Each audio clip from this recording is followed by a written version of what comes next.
Salute, salute, salute. Shout out to everybody in the building, man.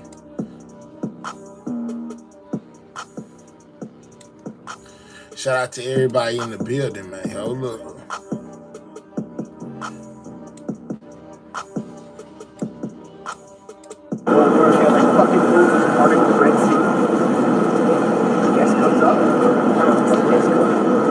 Diddy back in court, guys.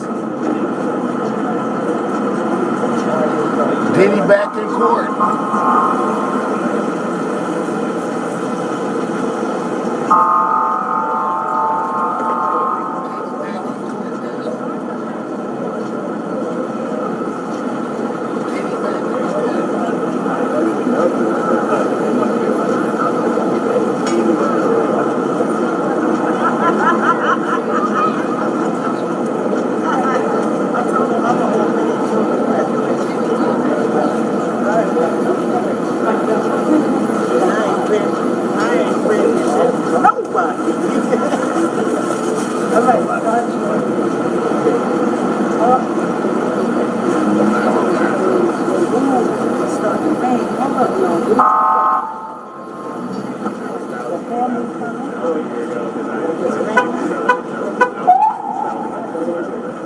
Hey, Miss V.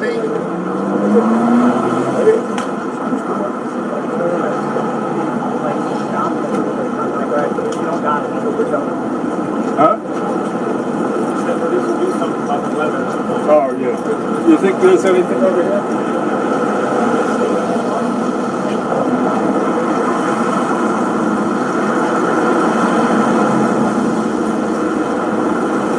Hey, Miss Bluebird.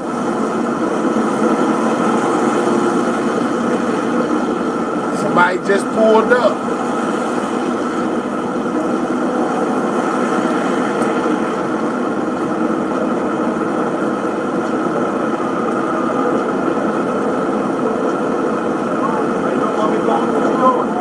I think they said Mama Combs.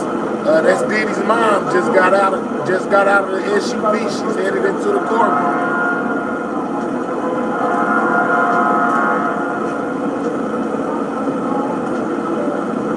Janice Combs, guys. Janice Combs headed into the courtroom.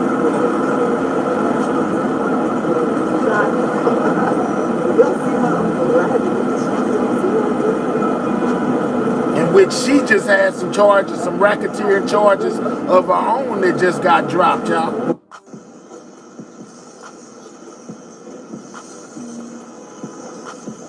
Diddy's mom headed into the courtroom, guys. She just won her legal victory of her own. She got some racketeering charges that were against her thrown out of a federal court, guys. And she goes to support her son, Diddy.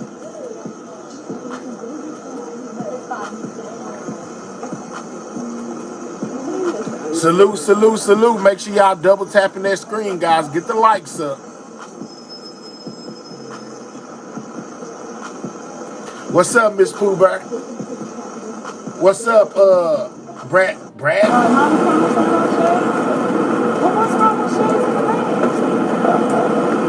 Diddy back in court, guys. What up? What up? She looks so cute. There she go right there. That's okay. Shout out to everybody in the building. Are you going inside? I think I'm gonna stand outside because I feel like it's something real quick. Yeah, some more baby oil drama, guys. Now you're coming right now. That's what I was thinking about as well. Like, do I want to go through all of these rigmarole? So look, what do you think about today? What do you think about what? Well, today is really exciting because it's the one I get to see all the time. That was like the most, like I was so excited. Continue to double tap that screen, guys. Get the likes up. That started from day one. I'm just excited. All right, so as we wait, you know, to find out what's going on, we'll come back to this live feed. Let me give y'all a little bit of what's going on right now. So basically, Diddy is trying to get his charges dropped, the remaining charges that he has, since he no longer faces the racketeering charges. He wants the judge to throw out his prostitution charges, basically, out of court. So they got him in there. This is what this hearing is about today. And basically, here pretty soon, he shall be getting sentenced, guys. So it's a lot going on. Look like a big SUV thing just pulled up. Let's see who's hopping out of this thing. Hold on. Let's see who's hopping out of this this big old, look like a tour bus kind of. You know what I'm saying? This RV that just pulled up. Shout out to everybody in the building, man. Continue to get those likes up.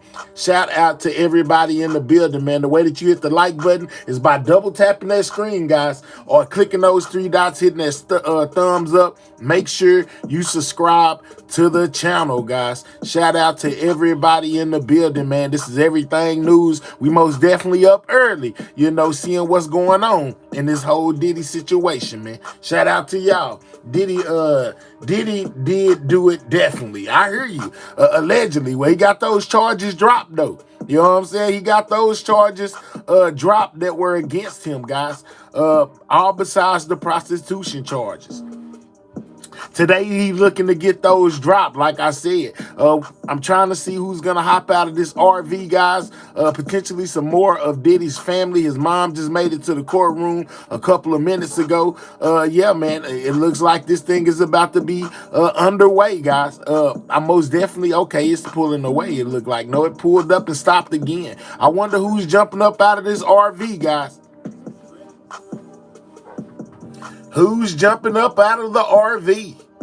All right, so let's go here so I can give y'all basically some updates of what's going on. Like I said, y'all, Diddy's mom just beat her racketeering case, guys. She had a racketeering case, I think in Florida, if I'm not mistaken, that just got dismissed, guys. It says Diddy's mother wins major victory in court. RICO lawsuit dismissed, guys. They got it up out of there. You know what I'm saying? She's no longer facing those charges anymore, guys. The case got dismissed against Janice Combs, man. You know what I'm saying? Diddy's mom. So I know she's happy about that. I guess since they couldn't make Diddy's charges stick, they felt like they weren't going to be able to make her stick either, and they basically dismissed the case, guys. So big victory for Janice Combs, as Sean Combs looks to be released as soon as possible, guys. I heard that he's under suicide watch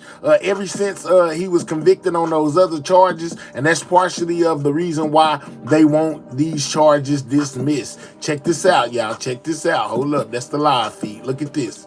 Diddy Combs' legal saga. Today, a judge is set to hear from lawyers on both sides of the case ahead of the disgraced music mogul's prison sentence. Combs was convicted on prostitution charges earlier this year, and now he's facing some new allegations. Fix 11's Justin Finch with the very latest outside the courthouse in Lower Manhattan. Good morning, and there is word that Diddy himself is expected in court for today's hearing.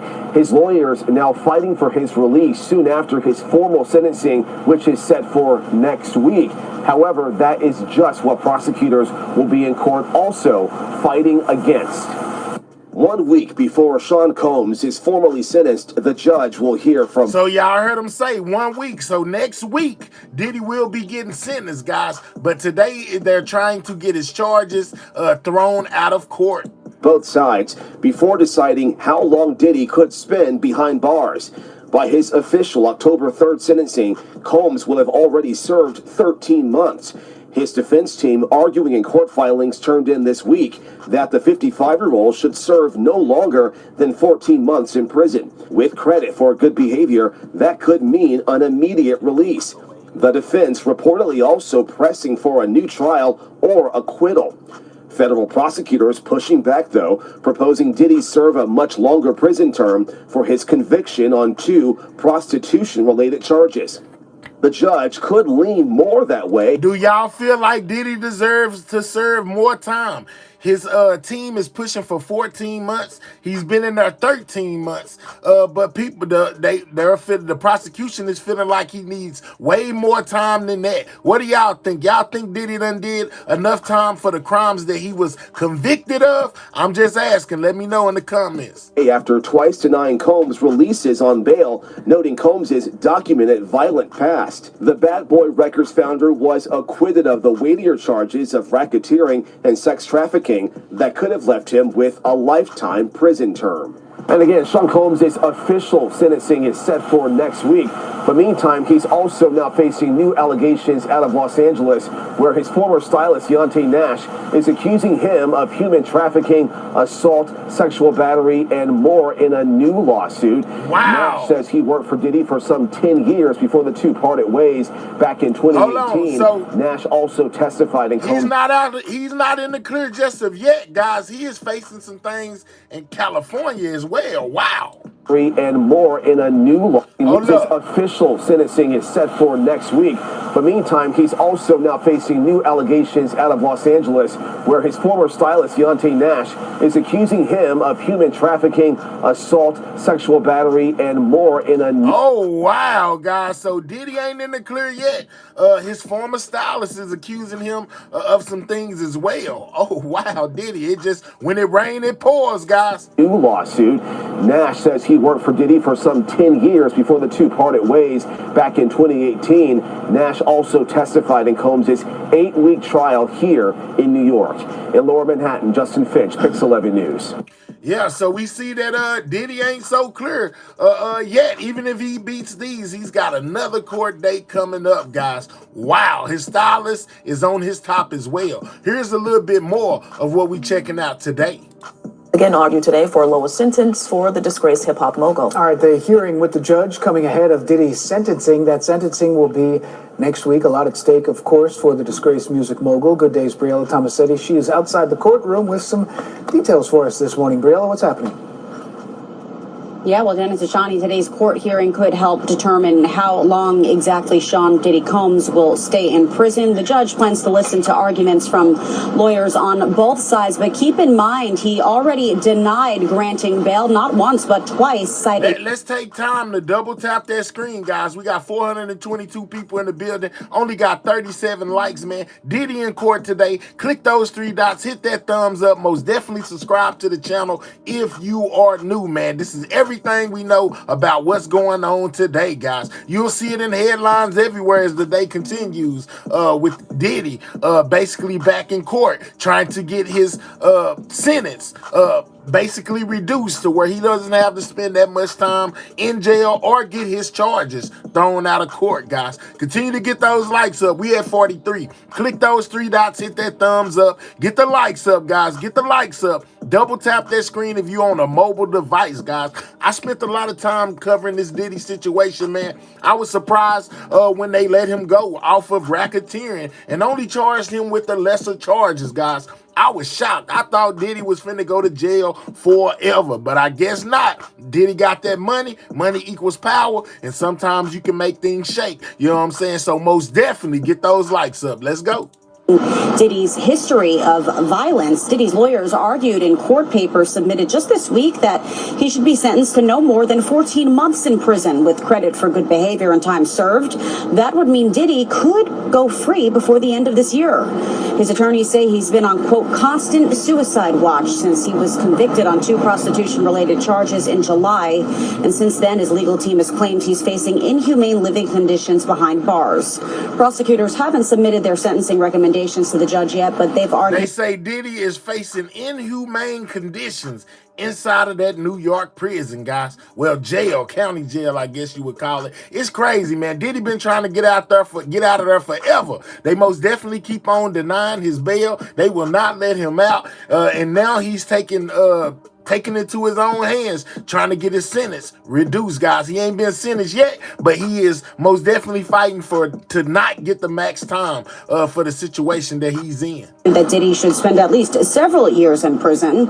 Although he was cleared of more serious sex trafficking and racketeering charges, prosecutors have said that Diddy committed verbal, physical, and sexual abuse against several women dating back to 2008, forcing them to participate in so-called freakoffs, in which he allegedly forced his victims to have sex with male escorts while he recorded them. Several victims have publicly accused Diddy of sexual assault in recent years, including his ex-girlfriend Cassie Ventura and former stylist Deontay Nash, who both testified at the trial. Nash filed a lawsuit against Diddy this past week. Now, the government is expected to submit its sentencing recommendation within the next few days. Prosecutors' preliminary calculations based on federal sentencing guidelines were a minimum of 4.5 years, but their formal recommendation could be significantly higher than that. And remember, Diddy faces a maximum sentence of 20 years in prison. Oh, he's still facing 20 years, guys, at the max. With the charges that he has now, Diddy is still facing 20 years. On the low end, 4 years. You know, now they could go up under that, you know, and give him 14 months like he has been asking for. But at the end of the day, they could go higher, and he could sit in there for a maximum of 20 years. Lord, have mercy. Prison, although at this point that seems highly unlikely. For now, we're live in Lower Manhattan. Dana Tashani, back to you. More to All right, so you know what I'm saying? That's kind of where we're at today with what's going on with Diddy. Hold on real quick. We're not through yet. We still got more to go through, a couple more places to go to break this down even further, guys. Come for sure. Briella, thank you for that report. Lawyers for Sean Diddy Combs will once again argue today for a lower All right, so they arguing today for a lower sentence for the... Y'all heard that, right? They are arguing for a lower sentence, right? Well, check this out. You know what I'm saying? We find out even more about what's going on with Diddy as we go check out Law and Crime. They say that Diddy is basically going to the courts today to beg the judge for mercy. We most definitely exercise the Fair Use Act of 1976 on all videos played. This is for entertainment, you know, commentary reason, and for news reporting, man. Check this out. And sex trafficking. Thanks for joining us on Law and Crime. I'm Elizabeth Milner. Diddy's lawyers wrote in a recent court filing their client has been punished enough, but will the judge agree next week when he officially sentences the mogul? Or will that even matter, as there still could be a possibility he could get a new trial? It's officially been more than a year since Sean Diddy Combs has been locked up in a federal detention center in Brooklyn, New York. Ahead of his trial, his lawyers pushed for pre-trial release, and that was denied after every request, even after he was only convicted on the Mann Act charges or transportation to engage in prostitution, as Diddy's lawyers chalk up those charges to an alternative or swingers lifestyle. But the judge still kept the mogul behind bars pending the outcome of his sentencing. In his ruling, Judge Arun Subramanian wrote, while Combs may contend at sentencing that this evidence should be discounted and that what happened was nothing more than a case of willing swingers utilizing the voluntary services of escorts for their mutual pleasure, the government takes the opposite view, that Cassie Ventura and Jane were beaten, coerced, threatened, lied to, and victimized by Combs as a part of their participation in these events. Diddy's federal trial had bombshell testimony seemingly every single day of trial. However, he was still acquitted on 3 of his 5 federal charges. However, that didn't mean his Hollywood peers publicly welcomed him back with open arms. There are some, though, who are supporting him ahead of his sentencing, like his former girlfriend, Carisha Brownlee, better known as Young Miami. She wrote in part, quote, now, people, they are writing letters. The people who still support Diddy are writing letters to the judge, basically asking for leniency on Diddy, guys. Young Miami being one of those. My name is Carisha Brownlee. I'm a mother, daughter, sister, and hip-hop artist who has spent many years in the public eye. I want to be clear that I cannot speak on or defend anything that may have happened before I met Sean Combs. I do not condone any wrongdoing. I can only speak from my personal experience and the man I've come to know over the past 4 years. One of my most meaningful memories Thank was when he you. took me to my first Met Gala. Let me It get this wasn't just together, about the y'all. event, it Y'all was know about I'm a what it perfectionist. represented. I gotta Sean get has this always made together. it a priority to open doors for Black people to make it sure we are seen, heard, and valued in spaces where we've historically been excluded. That night reminded me that we belong in every room, at every table, and in every conversation. He's constantly encouraged me and so many others to dream bigger, walk in confidence, and never shrink who we are to make others comfortable. I've also witnessed him doing real inner work. He made the choice to check himself into anger management, start therapy, and commit to physical healing through therapy. That takes strength, humility, and self-awareness. He didn't do it for show. He did it because he wanted to grow and to become a better person. In my personal experience, Sean is not a danger or threat to the community. Look at Young Miami with the penmanship. He is a man of God, someone who uplifts, supports, and inspires those around him to be better mentally, physically, and spiritually. But more than anything, he's a father, and his kids are the ones who look up to him the most. They need him. His presence, love, and guidance matter deeply in their lives. I truly believe that he belongs at home with his family, the people who mean the most to him, and who continue to be his greatest source of purpose and strength. And she's not the only one that wrote, guys. That's a good man. Music producer Dallas Austin wrote in part, as I have become to know Dallas Austin came to Diddy's defense, guys. Sean over the years, he has become like a brother to me. I have always seen him as a man of unwavering dedication to his loved ones, his family, especially his mom and children. He is a devoted father whose family always comes first, and the balance he maintains between his personal and professional life is both inspiring and admirable. Former Love and Hip Hop star and music producer Stephen Jordan, aka Stevie J wrote a letter on Diddy's behalf as well, man. Ain't that something, man? The people around him, now that he got cleared of these racketeering charges, are now starting to speak out. Where were they at when he was going through the hard times? Stevie J was there the whole time, but I'm talking about people like Young Miami, Dallas Austin. You know what I'm saying? These people were missing, but they back now. Stevie J wrote in part, being in this entertainment business for 30 years and being friends with Sean, we've both endured personal challenges with anger and drugs, as I've been going to therapy and taking all the necessary precautions never to look back at addiction again. I'm proud of Sean. I've read in the press that he's clean and sober and also taking anger management therapy to become a better person, because we all fall short as long as we correct ourselves and never revert to our old ways. Now that's just scratching the surface. The defense submitted more than 65 letters of support in 65 people wrote on behalf of Diddy, guys. Come on, get those likes up. Click those three dots. We are 25 likes away from 100. If you new over here, subscribe to the channel, man. This is everything we know involving Diddy and why he's at court today, guys. Favor of Combs to the judge.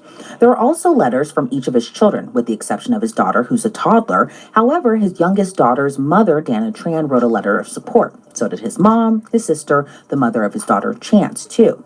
So will the judge side with the very man whose motto was once bad boy for life come sentencing? Well, his defense team sent the judge nearly 200 pages of reasons why he shouldn't be kept behind bars. Some of the reasons include the jury, which, if you remember, some jurors made headlines themselves over the course of the trial and even after. For example, juror number 6, who was dismissed from the case after prosecutors were concerned he made inconsistent statements during the jury selection process about where he lived. And then another juror experienced health issues, putting a halt on the trial for a I remember both of those. That juror that lied about where he lived got himself kicked right out of the courtroom day after he experienced vertigo on the way to court. Then there was the alternate juror who didn't deliberate but still told CNN he would have came to the same conclusion. Even though the juror, who only went publicly by the name George, didn't go into the deliberation room, he still sat through every single day of trial, even being one of the few people in the entire world to see the Freakoff tapes. But he told CNN's Laura Coates the sex tapes weren't as graphic as expected, saying it was pretty tame. It was a lot of rubbing oil and stuff. It wasn't anything too graphic. The jury was obviously pretty important in the verdict outcome in this case. Diddy the baby oil bandit, guys. Yeah, man, this case was something else, man. There was a lot of twists and turns within this case.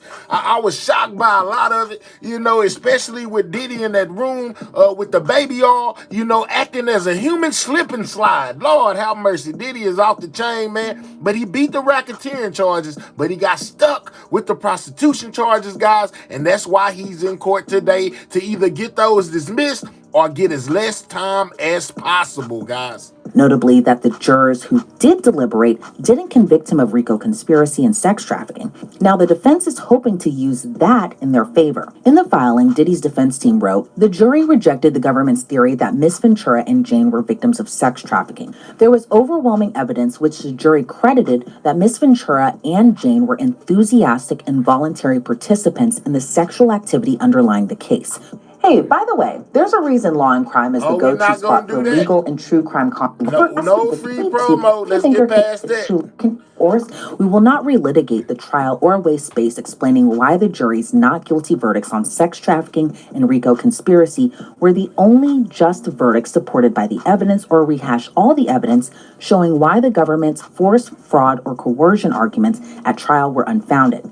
Suffice it to say that the jury already weighed the strength of that evidence, and it is not... Somebody said Young Miami was his mistress while he was with one of the women that testified against him in a civil lawsuit. This is so messed up, guys. How many of y'all out there think Diddy should be free now? How many of y'all think that he should remain where he is? ...relevant here and should play no role at sentencing. Now, his attorneys argue Diddy and his girlfriends, specifically Cassie and Jane Doe, were all adults when they participated in the Wild King nights or hotel nights or freak-offs.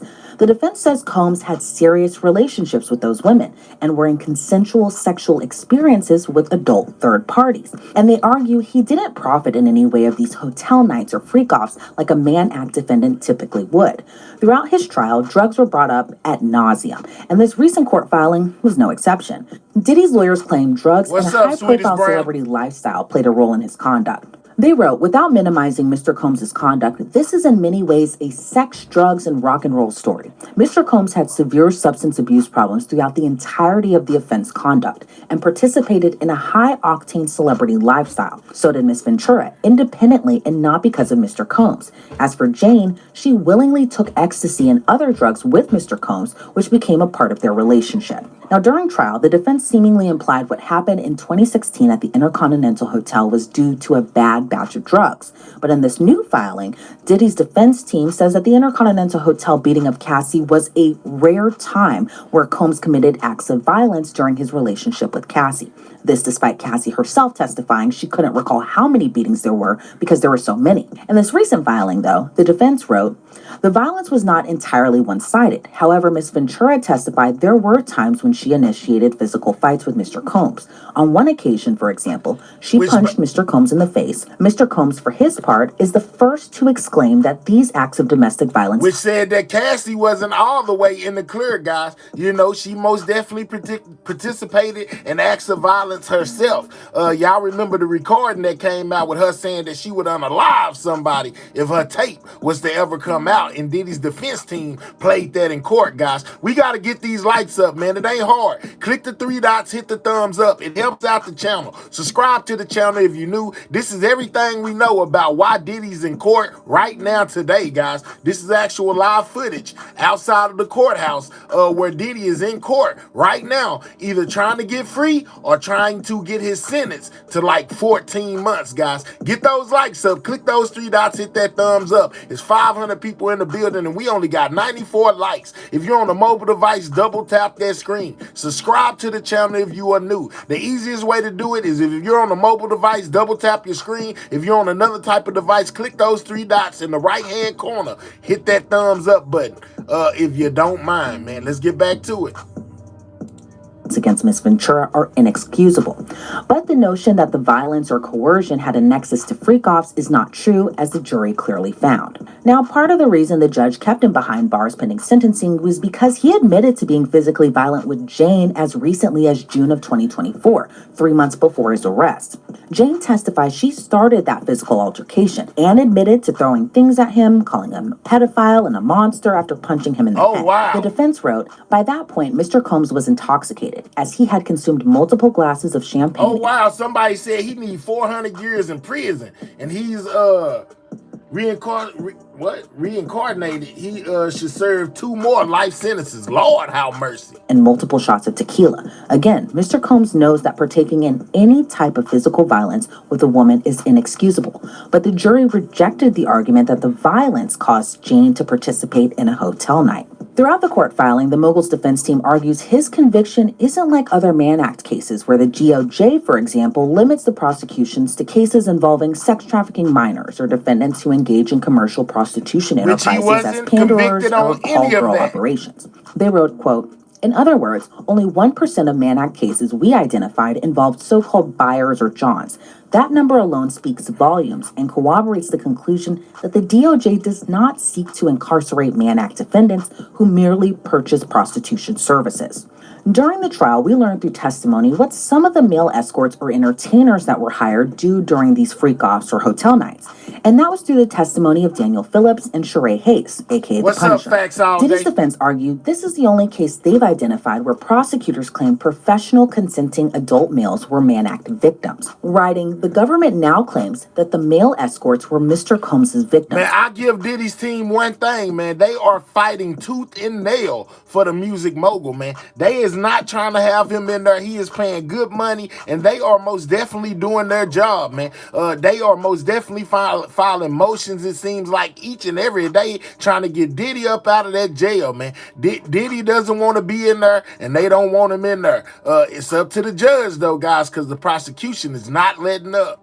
But this is apparently the only case in Mann Act history where the government has argued that consenting professional adult male escorts or entertainers who made thousands of dollars were victims. The Mann Act did not originally treat men as victims, and Congress never anticipated such an application of the statute. They argue the time he served has been punishment enough, especially serving time at MDC Brooklyn. His team argued the mogul is routinely subjected to violence, both directed at him and at Ballin, you right. And the evidence that they showed basically said that Diddy never got active with the guys. He didn't really participate. He just stood on the sideline, covered up, playing with himself. Yeah, you're right about that. others. They point one example from less than 2 weeks ago, writing, on September 12th, for example, defense counsel was in the middle of a legal video call with Mr. Combs, which was summarily ended at 2 p.m. because of a stabbing that locked the facility down for the next several days. They write living conditions at MDC remain inhumane, lockdowns remain common, and other conditions are similarly horrible. There are 10 different examples listed of what Diddy's life truly has been like behind bars, a far cry from his life of luxury, including constant suicide watch. This means that every 10 hours... Man, he looking like, they saying basically Diddy in that thing plotting if he want to take himself out the game. Yeah, man, that is crazy. If you know anybody that even thinks like that, man, make sure you reach out to a hotline, or get you a therapist or some form of help. It's never okay to think you want to harm yourself. Whereas Mr. Combs must present his identification card to the guards to show that he is alive and well. Limited access to clean water. Mr. Combs often heats his water to have clean water to drink without getting sick. Sleeping in a dorm-style room within 2 feet from other inmates with the bathroom in the same room with no door. Mr. Combs has not breathed fresh air in nearly 13 months or felt sunlight on his skin. Man, it's called jail, man. This is not it's not a 5-star resort, man. A resort. It is not a luxury hotel. It's jail, man. Bathroom right beside, where you sleep at. You gotta smell your cellmate when he's in the on the toilet. You know what I'm saying? People watching you take a bath, man, it's called jail. That, man, look. If you don't want to be there, don't do nothing to put you there, Diddy. Diddy is complaining about being locked up, man, but you can't change the conditions of jail. Jail is jail for a reason. You must never go there. Often walking with a limp due to a painful knee injury that requires surgery that he has not received in federal custody. Lack of access to healthy or edible food, which is essential to pre-diabetics. The food that Mr. Combs has survived on includes expired processed pork, chicken, and beef, which on any given day can contain maggots. Lack of physical exercise with weights. Man, they ain't giving Diddy no maggots in his food, man. Y'all stop. They exaggerate now, man. I feel like they exaggerate now. They is not putting no maggots in Diddy food. They know that's a lawsuit all day. Diddy got high-powered attorneys. They would have sued the jail already if they found one maggot in Diddy's food. Let's be real. Tell them to stop the cap, y'all.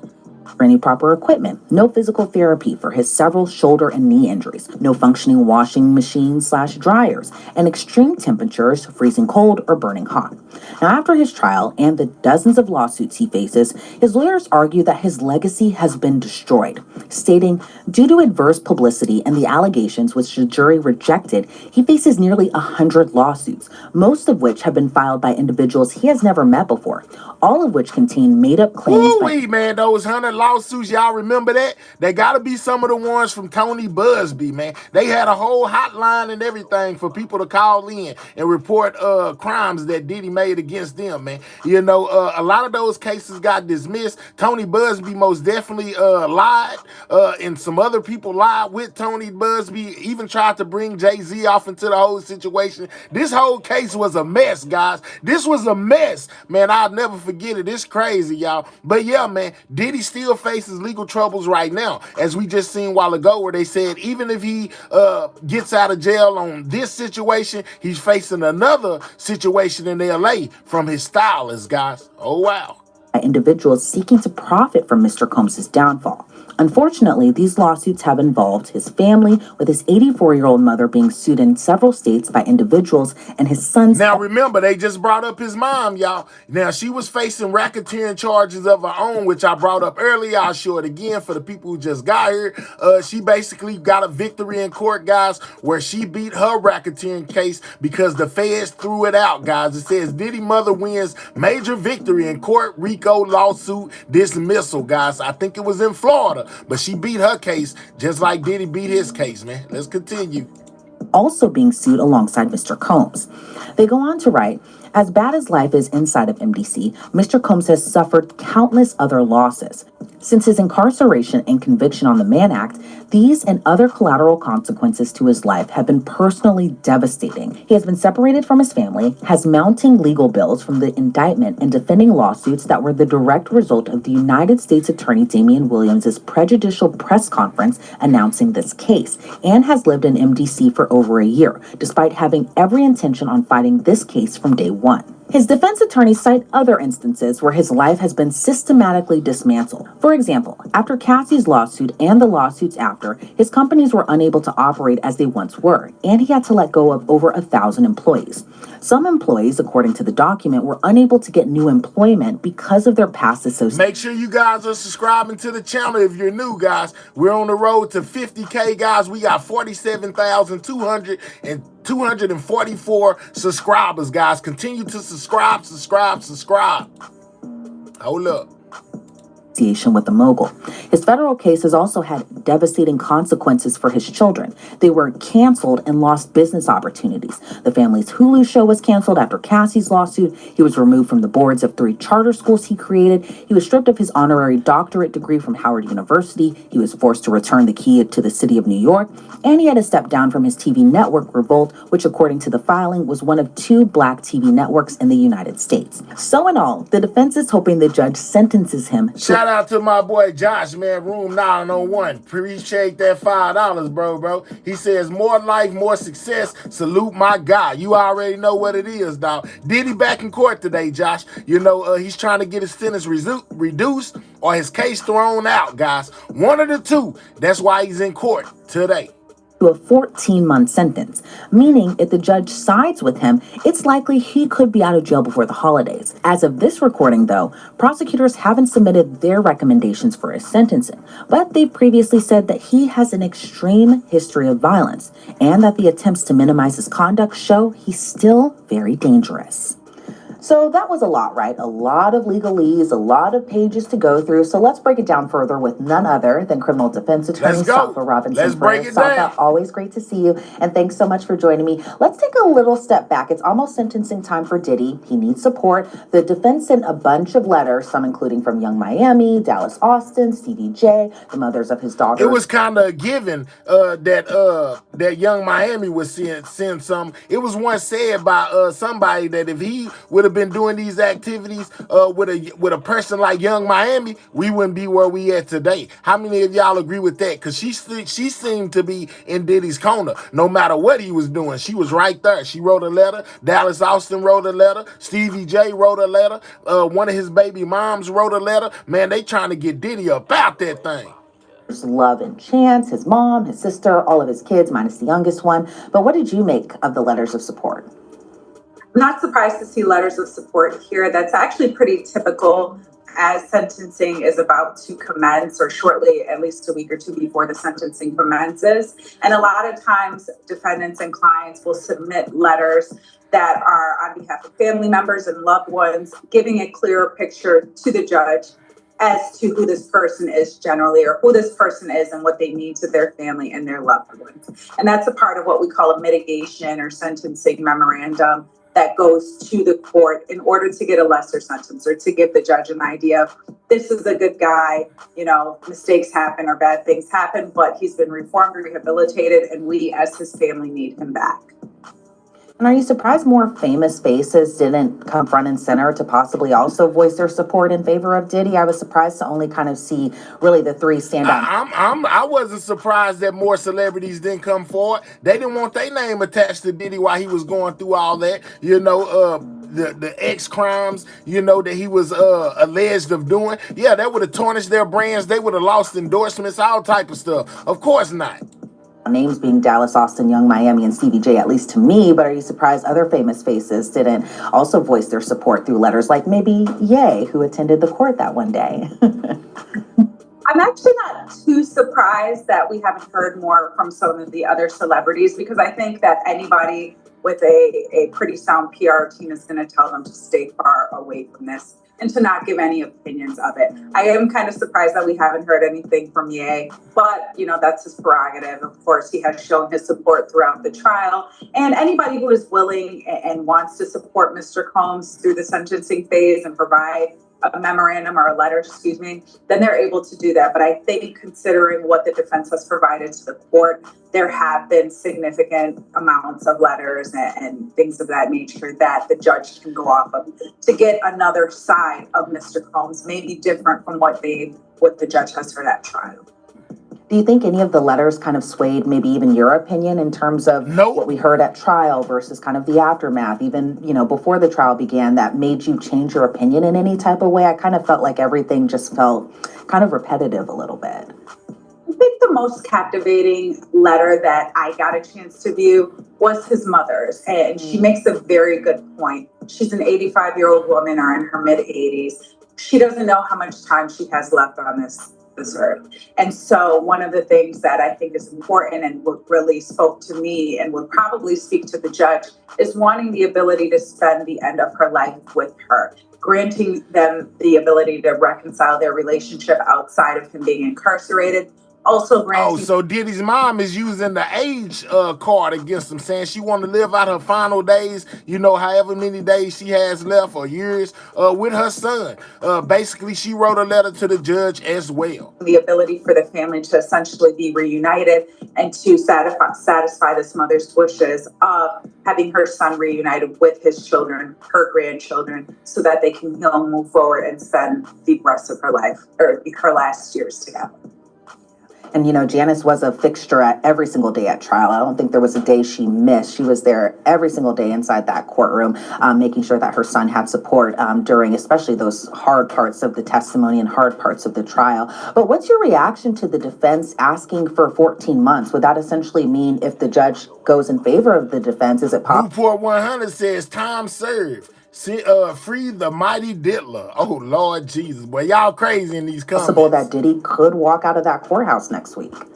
Absolutely. That is exactly the case, and that's what the defense is essentially going for, is that 14-month sentence, which I'm not exactly sure of the time calculation that Thank he you, Random incarcerated, but looking for essentially time served here so that he can go back home to his family.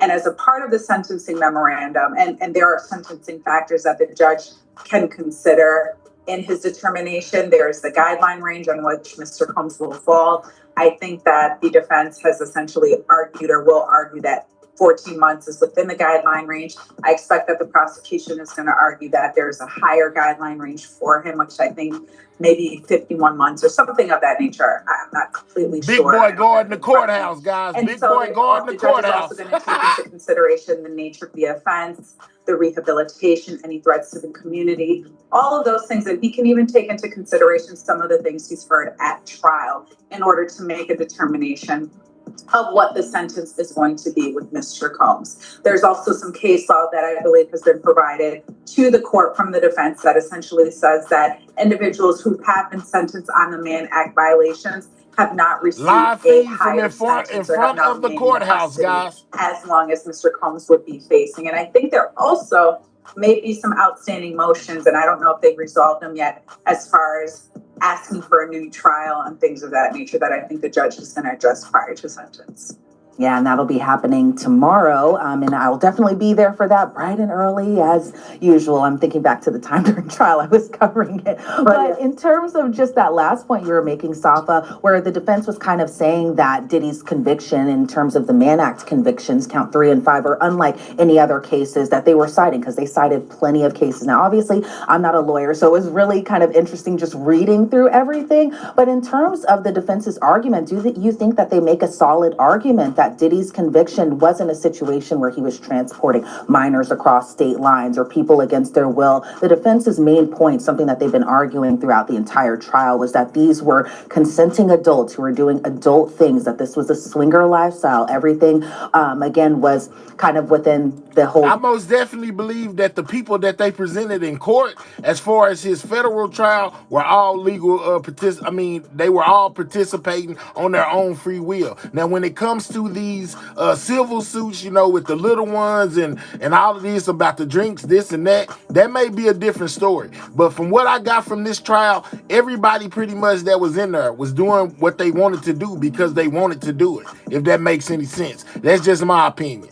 Consenting kind of circle here, but also that these entertainers or these escorts weren't paid for sex, that they were paid for time. But what's your reaction to the defense's argument?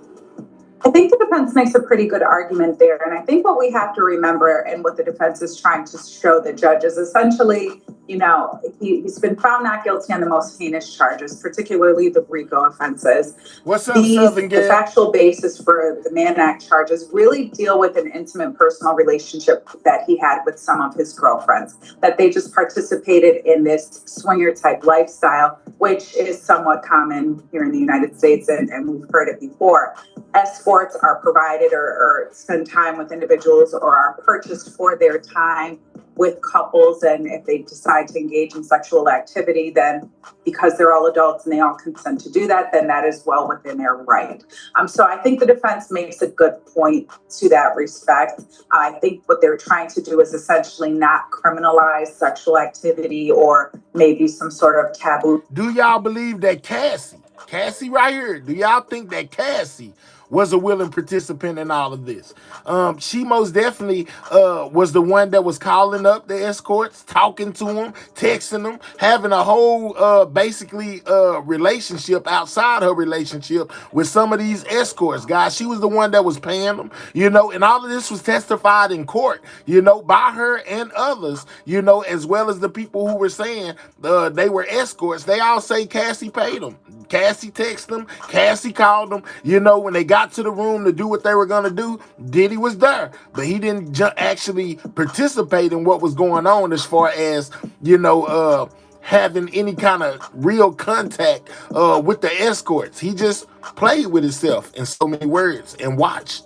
Type of sexual lifestyle here. So it's going to be interesting to see how the judge takes that in at sentencing or after reading these memorandums. And don't forget, after being away from Diddy, Cassie hit Diddy up talking about she wanted to have a what? Freak off. I'm just saying. You can expect that the prosecution is going to say, Judge, this is more than that. This is somebody who has been violent towards women and other individuals throughout his history of being an executive producer or an executive and having these high-profile roles in society and in the music industry. And this goes just beyond a sexual relationship with his prior girlfriends or with these escorts. And with the judge kind of having the hand here when it comes to sentencing. Do you think that, given that Sean Combs has been behind bars, even though there have been multiple attempts to get him either pre-trial release, post-trial release, just some form of release or conditional release, all of that sort. But do you think that the judge, when he's taking this into consideration next week, do you think he'll be looking at the full scope of everything that he learned through trial? Or do you think it'll really just come down to the convictions, the Mann Act convictions, transporting what the government says prostitutes across state lines, the victims across state lines? Which are minor charges compared to what he was facing, guys. That's why they trying to get Diddy 14 months. All of that sort. But do you think that the judge will take into consideration the whole scale of the trial or just specifically the Mann Act convictions?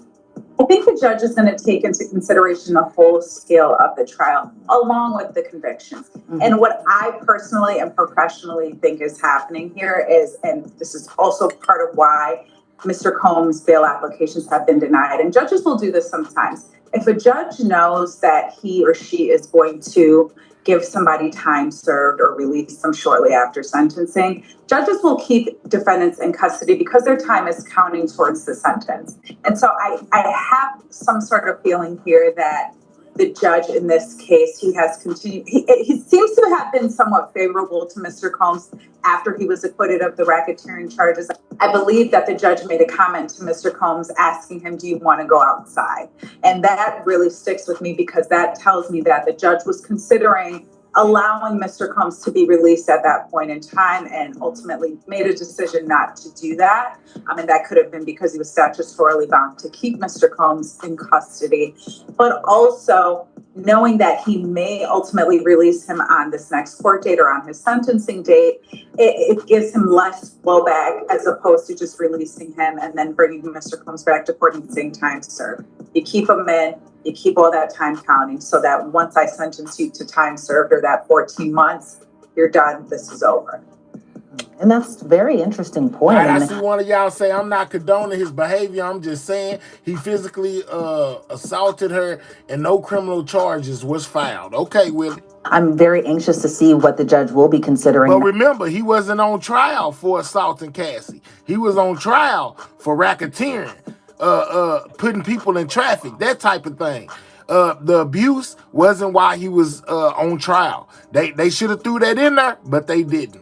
Next week when that sentence ultimately comes down. But overall, looking at that kind of what I feel was kind of like a last-ditch attempt by the defense to kind of really save Sean Combs' public image. Because to me, it seemed like, throughout the document, and it was nearly 200 pages, that it seemed like the defense, they were making some of the arguments that they had made previously, right? But also, we were kind of really getting an inside look into what Diddy's life has been like behind bars, where the defense was claiming that he hasn't had access to fresh air or, healthier options in terms of food, that there have possibly been exposure to maggots, and that he's been having to walk with a limp in his knee because he hasn't been able to get surgery, just all the things that you would kind of expect in a jail-like system or a prison-like setting. But it seems like from the defense that their whole point was that he's suffered enough, that the conviction and what he's been going through at MDC Brooklyn have just been enough, especially given the convictions that the jury ultimately rendered in their decision. But what are your thoughts on just the whole document overall? Do you think that that was kind of the last hurrah for the defense to kind of be like, look, this is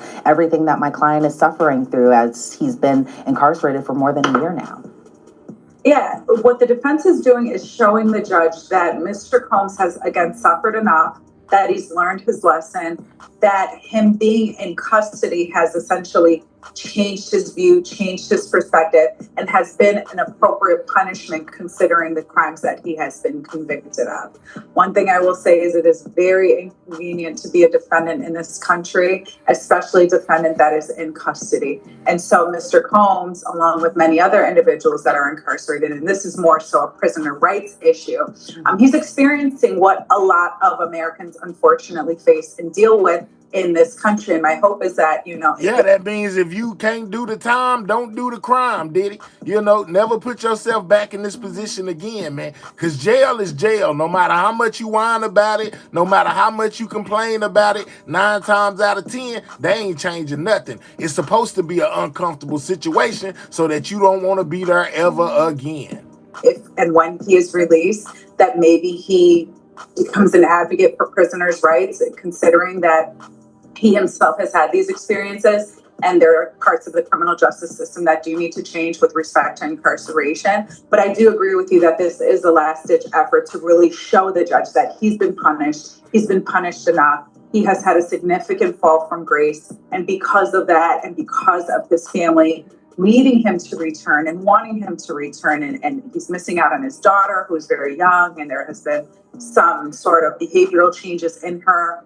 Mom may not be here for many more years, and he has other children that he needs to tend to, and according to some of the letters. And that's not a lie. Mom is 84 years old, guys. Good Lord. And she says she wants to finish out the rest of her days, however many she has left, with her son.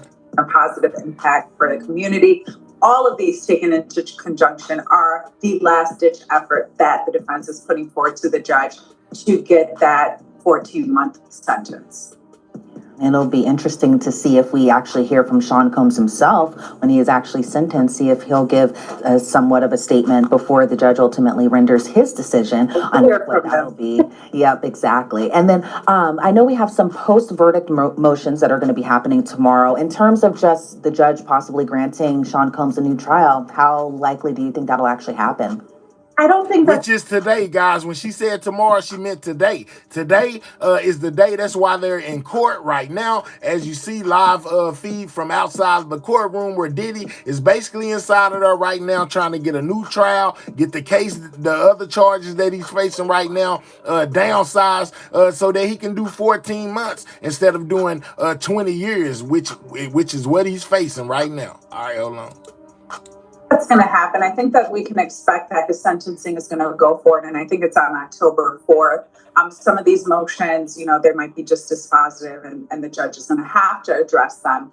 But unless there's a significant legal issue that ultimately may overturn his conviction on appeal, I expect that we are going to go forward with the sentencing next week. Especially after the defense 4th, and all guys. those filings. So I'm interested to see what the prosecution has to say in kind of their filings whenever they kind of seemingly rebut everything that the defense has said. Because I know their big thing was that Sean Combs has been violent as recently as June of 2024. And so it'll be interesting to see what their kind of last-ditch effort is before the judge, before sentencing happens on Mean Girls Day, which is October 3rd. So, Safa Robinson Ferrer, thank you so much for your insight into this case. I really appreciate your time today. All right, so they gave us a lot of insight into what's going on with Diddy right now as we speak. A lot of people were wondering, why is he in court already and his sentencing date ain't till October 4th? It's because Diddy is trying to basically get some sympathy from the judge earlier, trying to get his sentence that he's facing basically, well, not his sentence because he hasn't been sentenced yet, but he's facing up to 20 years. He's trying to get it down to at least 14 months or get the whole thing thrown out altogether, get him a brand new trial. Me personally, you better just take what you got. They dropped your other charges. They took away the big charges and left you with some smaller charges in which I think you won't get as much time as 20 years. I don't think they're going to give him the whole 20 years. But I don't think that he should be going back trying to get a whole brand new trial, to where they basically could stick him with those racketeering charges and then he ain't going to get out. It's called being thankful for what you can get. Well, that's just my opinion, guys. All right. Well, let's go to another person who's been covering this as much as I've been covering this, and that's Nancy Grace. Y'all know she don't like Diddy. She called him Tootsie Roll Diddy. She says, will Diddy walk free? Absolutely not. But we gonna hear what Nancy has to say about this situation he got going today. Let's go. Every other cellmate, every other inmate on the block. He's definitely missing. Y'all hear Nancy trying to have some up-to-date rap music in her background?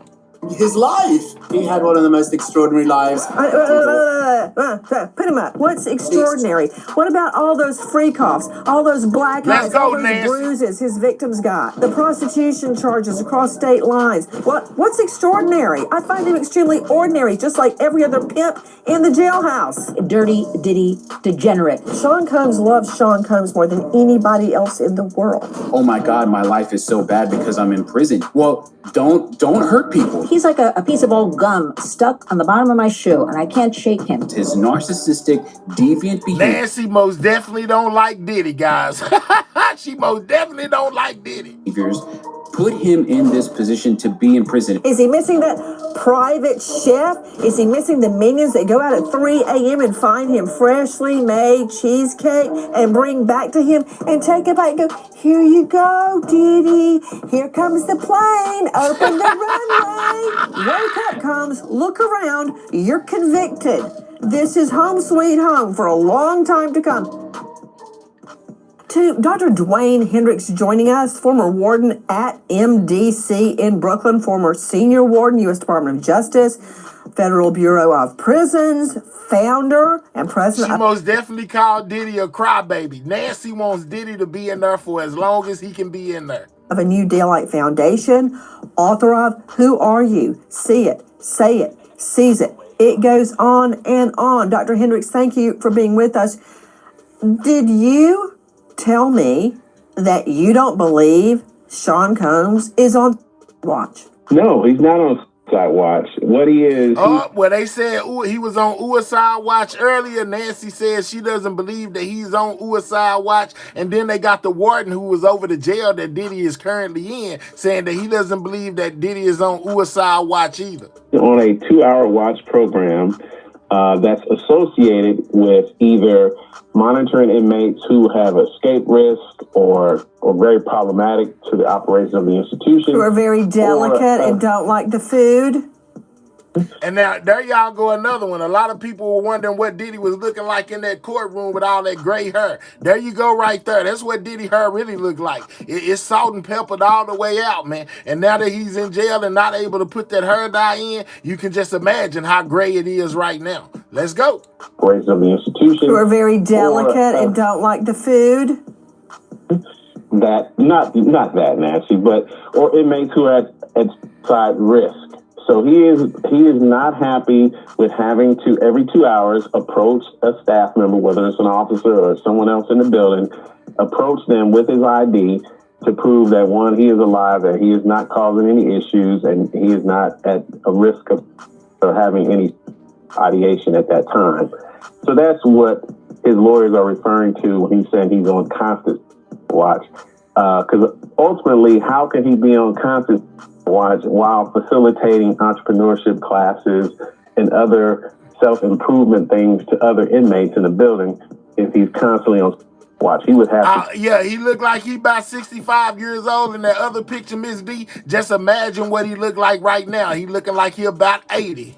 Be taken to another Wait a minute. unit. So, Dr. Dwayne Hendricks, no offense to you, since you have been the former warden at MDC, but so you're telling me you know more than Fox News, CBS, NBC, ABC. Let's go, Nancy. She on the warden top now. YouTube, let's see here, Yahoo, blah, blah, blah, blah. They all say he's on watch, but you, Dr. Dwayne Hendricks, say you're all wrong. Why? I'm saying they're wrong because they're calling it watch when I'm saying he's on a 2-hour watch program. And I saw it in one of the reports. Well, the ex-warden of the jail that Diddy's currently in right now says that he is not on no suicide watch. He is on 2-hour watch, where they have somebody go in and check on him to make sure, you know, everything's good with him every 2 hours. Instead of doing like they do regular inmates, because he is a high-profile person that's incarcerated. In articles yesterday that Mr. Combs is upset that he has to constantly present his ID card to a staff member every 2 hours. And that's what his attorneys are referring to as far as he's on constant watch. He's not on watch. He is being monitored closely because of possible risk and also because of his high-profile nature and that kind of thing. Can we take time to get these likes up, guys? Click the 3 dots, hit the thumbs up, or simply double tap your screen if you're on a mobile device. And don't forget to subscribe to the channel, man. This is everything we know about what's going on with Diddy right now at this point, why he's at the courthouse right now on a hearing, trying to get his time either reduced, you know, or basically get him a new trial, guys. But there's no way that he would be moving in and out of his unit every couple of hours, every couple of days, while teaching and improving inmates' lives through, showing them how to be entrepreneurs while he's trying to mitigate his... Hold on. Dwayne Hendricks. Yeah, Nancy, he in there giving classes, teaching people how to be entrepreneurs, how to better themselves while he's in jail, Nancy. That's what that man just said. So Diddy is like a teacher in jail to the other inmates. Line and sinker, man. He got you right by the mouth. Helping inmates, teaching entrepreneurship. What? How to throw a freak off? Well, if somebody's lying, I mean, either he's on watch or he's Nancy say he's teaching them how to throw a freak off. Let's go. Teaching these classes, and I don't know who he's teaching, and I don't know who's listening to him. Because I also saw a report where they were saying the inmate approached him with a homemade knife in a unit with individuals that are charged with crimes similar to his. IGT says it's a play. Diddy trying to get good behavior while he in jail. Absolutely teaching classes. Nancy said teaching what? How to throw a freak off? He's not in there with hardened inmates. I've never seen a shank in that part of the jail that he's at in a dorm style unit. And he's supposed to have talked this inmate down from stabbing him and all this kind of stuff. So all these stories they're all made up. But I do believe he's on a 2-hour watch program. But I'm not certain about him. He's on watch. He's not. He's on a 2-hour watch program. Nancy wants him to be on suicide watch. She wants him to be ready to take himself out the game. She pushing for it. Every time that man say he not on it, she say, yes, he is. And we use that in various ways in the Bureau of Prisons, depending on, again, the security level of the institution, and then specifically this particular individual who is high profile, who may be at risk, depending on what the decision is made next Friday. Because I'm gonna tell you right now, he's looking forward to getting on that private jet. But if he is sentenced to more than about 24 months, his next flight is going to be on a Con Air plane. And he's going to be handcuffed and Martin chained for 3 to 4 hours at every flight until he gets to his destination. So I'm sure his anxiety level is pretty high because he's not really sure which plane he's going to be on. Either he's going to be on a Con Air flight with the U.S. Marshals, or he'll be probably planning on some sort of freak-off situation if he gets to get that private jet, if he's given a year and a day or a time-served sentence. As we go to air tonight, Sean Combs claiming he can't wait for sentencing. He wants an emergency hearing right now. And he got it. He claims he is on watch and he doesn't like the food. Okay. I'll tell you what he doesn't like. He doesn't like having people at his beck and call, and his life is different. Let's go, Nancy. Listen. You can do it. You can be whoever you want. You can be in Mango too, with the ocean as your backyard. I ain't special. I just want it. I want it bad. You feel me? I'm not going to allow myself to not have mango. So I hustle hard. You know what I mean? You know what I do? I'm doing my way. No, baby.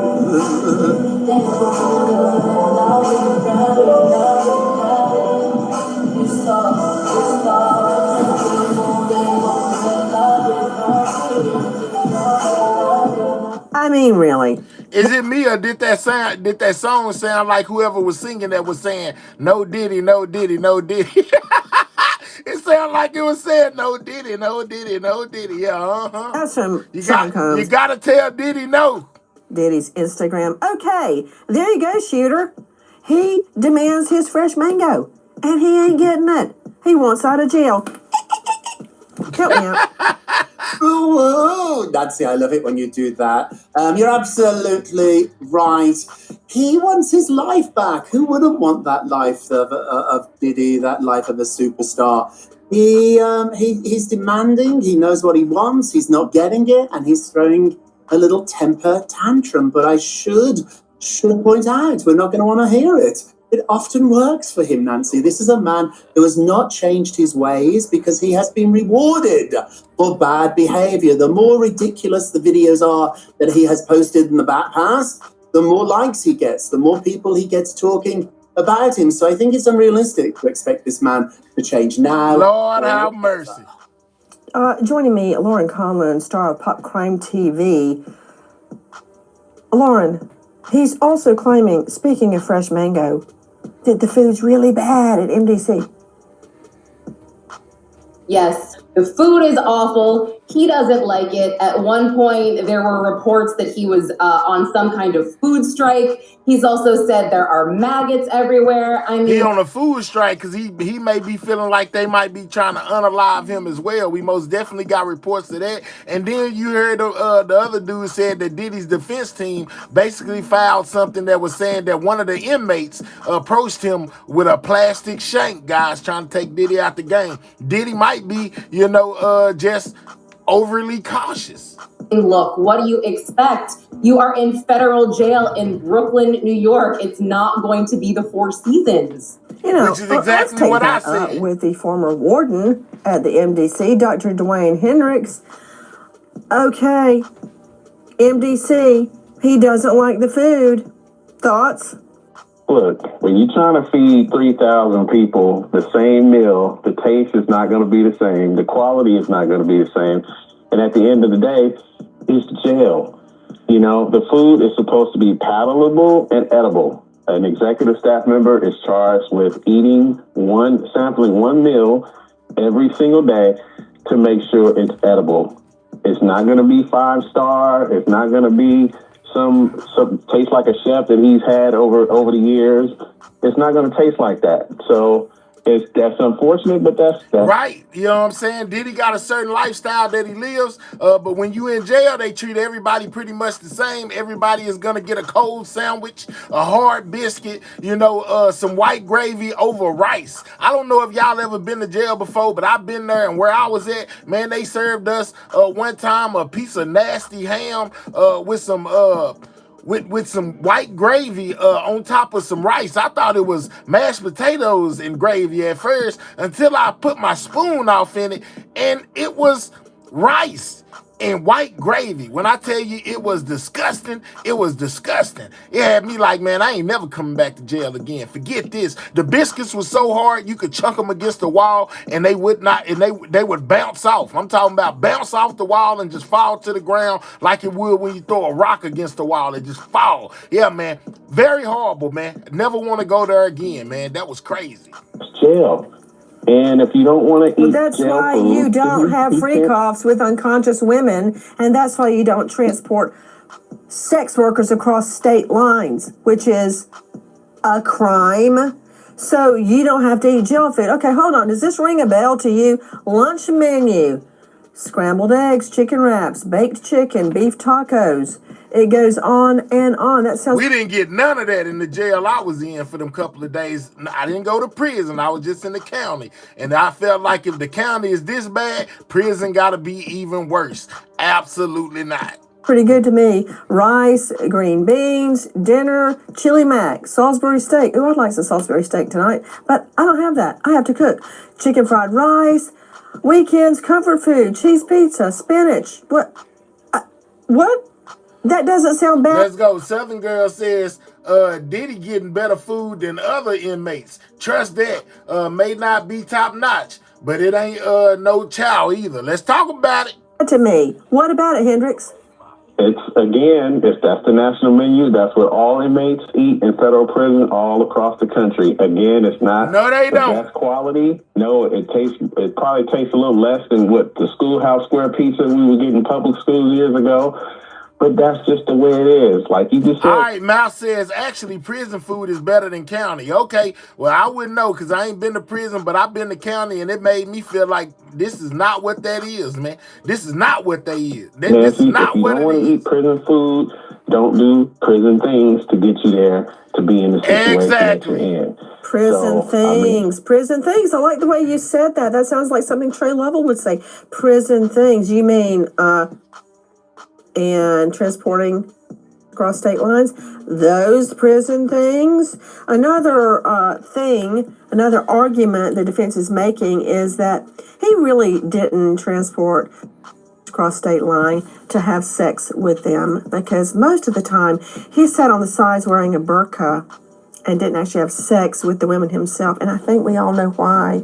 She put the Tootsie Roll up there. Tootsie Roll Diddy. Remember, she used to call him that? Tootsie Roll Diddy. Let's get Tootsie. Yeah, man. So basically, she just said exactly what I was telling y'all earlier about him, not his defense team saying that he did not actually participate as far as laying down with any of the women or men. He basically just sat in the corner, you know, with his face covered and played with himself the whole time, pretty much, you know, and that's what his defense team is presenting to the judge right now as we speak, you know, saying that Diddy didn't really do much in this. He don't deserve no 20 years, 10 years, 5 years, or 2 years. Basically, he deserves 14 months and to be set free, in which Diddy has been in jail now 13 of those 14 months that they trying to get him, y'all. We ain't done yet. We ain't done yet, man. Make sure y'all click those 3 dots, hit that thumbs up. Most definitely subscribe to the channel if you're new. We got 450 people in the building. Only got 165 likes.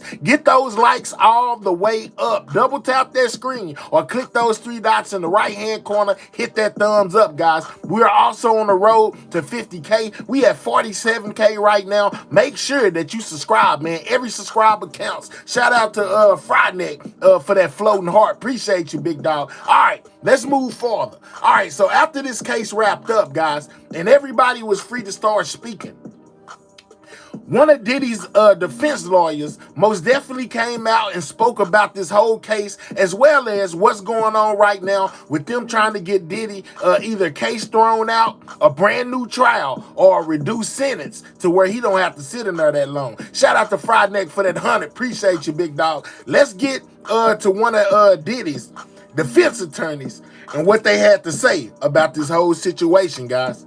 Jail before sentencing. Oh, and by the way, there's also talk that he may get a pardon from the president. Yeah, all this going on. I get the chance to actually discuss what has been happening behind the scenes with Diddy's lawyer, Alexandra Shapiro. Welcome to Sidebar, presented by Law. On Talk with Alexander Shapiro, guys. Crime.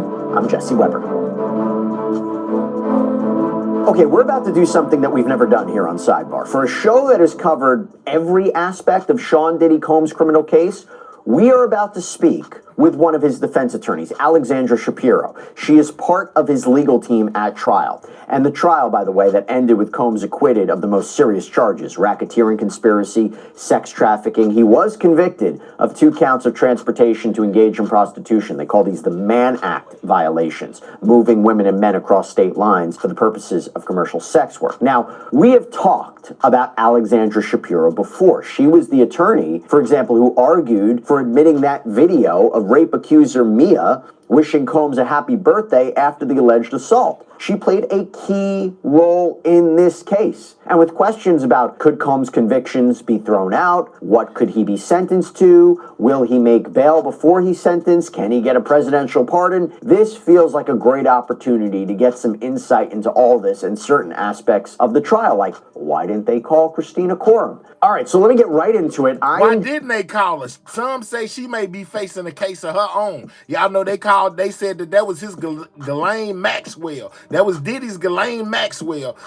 And it's crazy that they did not call her up to testify for the defense or the prosecution. That's why people think she may be facing a case of her own. Joined right now by Alexandra Shapiro herself. Thank you so much for taking the time to come here on Sidebar. We really, Diddy's really attorney, appreciate it. guys. Thanks so much for having me. Happy to be here. Yeah, I have a lot of things I want to get into. We will talk about all the latest developments. But first of all, I got to ask, what was it like to be part of a team like this one? Because you know, every argument, every question, it is going to be focused, debated. Now, this ain't just any old person that's on this panel right now discussing this situation with him. This is Alexandra Shapiro, one of Diddy's attorneys that was actually inside the courtroom fighting on Diddy's behalf. On a national, maybe an international stage, this is a major case. And also, by the way, you were representing somebody and are representing somebody who for the past 2 years has taken quite a hit in the media and wasn't the most popular figure in the last 2 years. So to be representing Sean Combs in this massive trial, what was it like for you? I mean, it was actually an amazing experience. First of all, the team was fantastic. I mean, I've never worked with so many great lawyers with different talents meshing together. And it was great after I've been on the working on this case since last September, dealing with the client being just bashed in the media, bashed by a ton of frivolous civil lawsuits that just sort of whipped up the hysteria against him. It was great to finally be able to help him have his day in court, and so the actual witnesses could be heard. Can we get 25 more likes on that like, man? Get the likes to 200, guys. 25 more y'all in the building that ain't hit that like button. Click those three dots, hit that thumbs up. Let's keep the likes moving, guys. Or simply double tap your screen. This is Alexandra Shapiro, one of Diddy's attorneys, basically speaking on the whole Diddy situation, guys. Let's get these likes up. We need 20 more likes, man. 20 more likes. Click those three dots, hit that thumbs up, man. You're watching, you might as well hit that like button. It most definitely helps out the channel. Hit the like button if you don't mind. And we had a chance to really expose a lot of the truth of what was really behind all of this.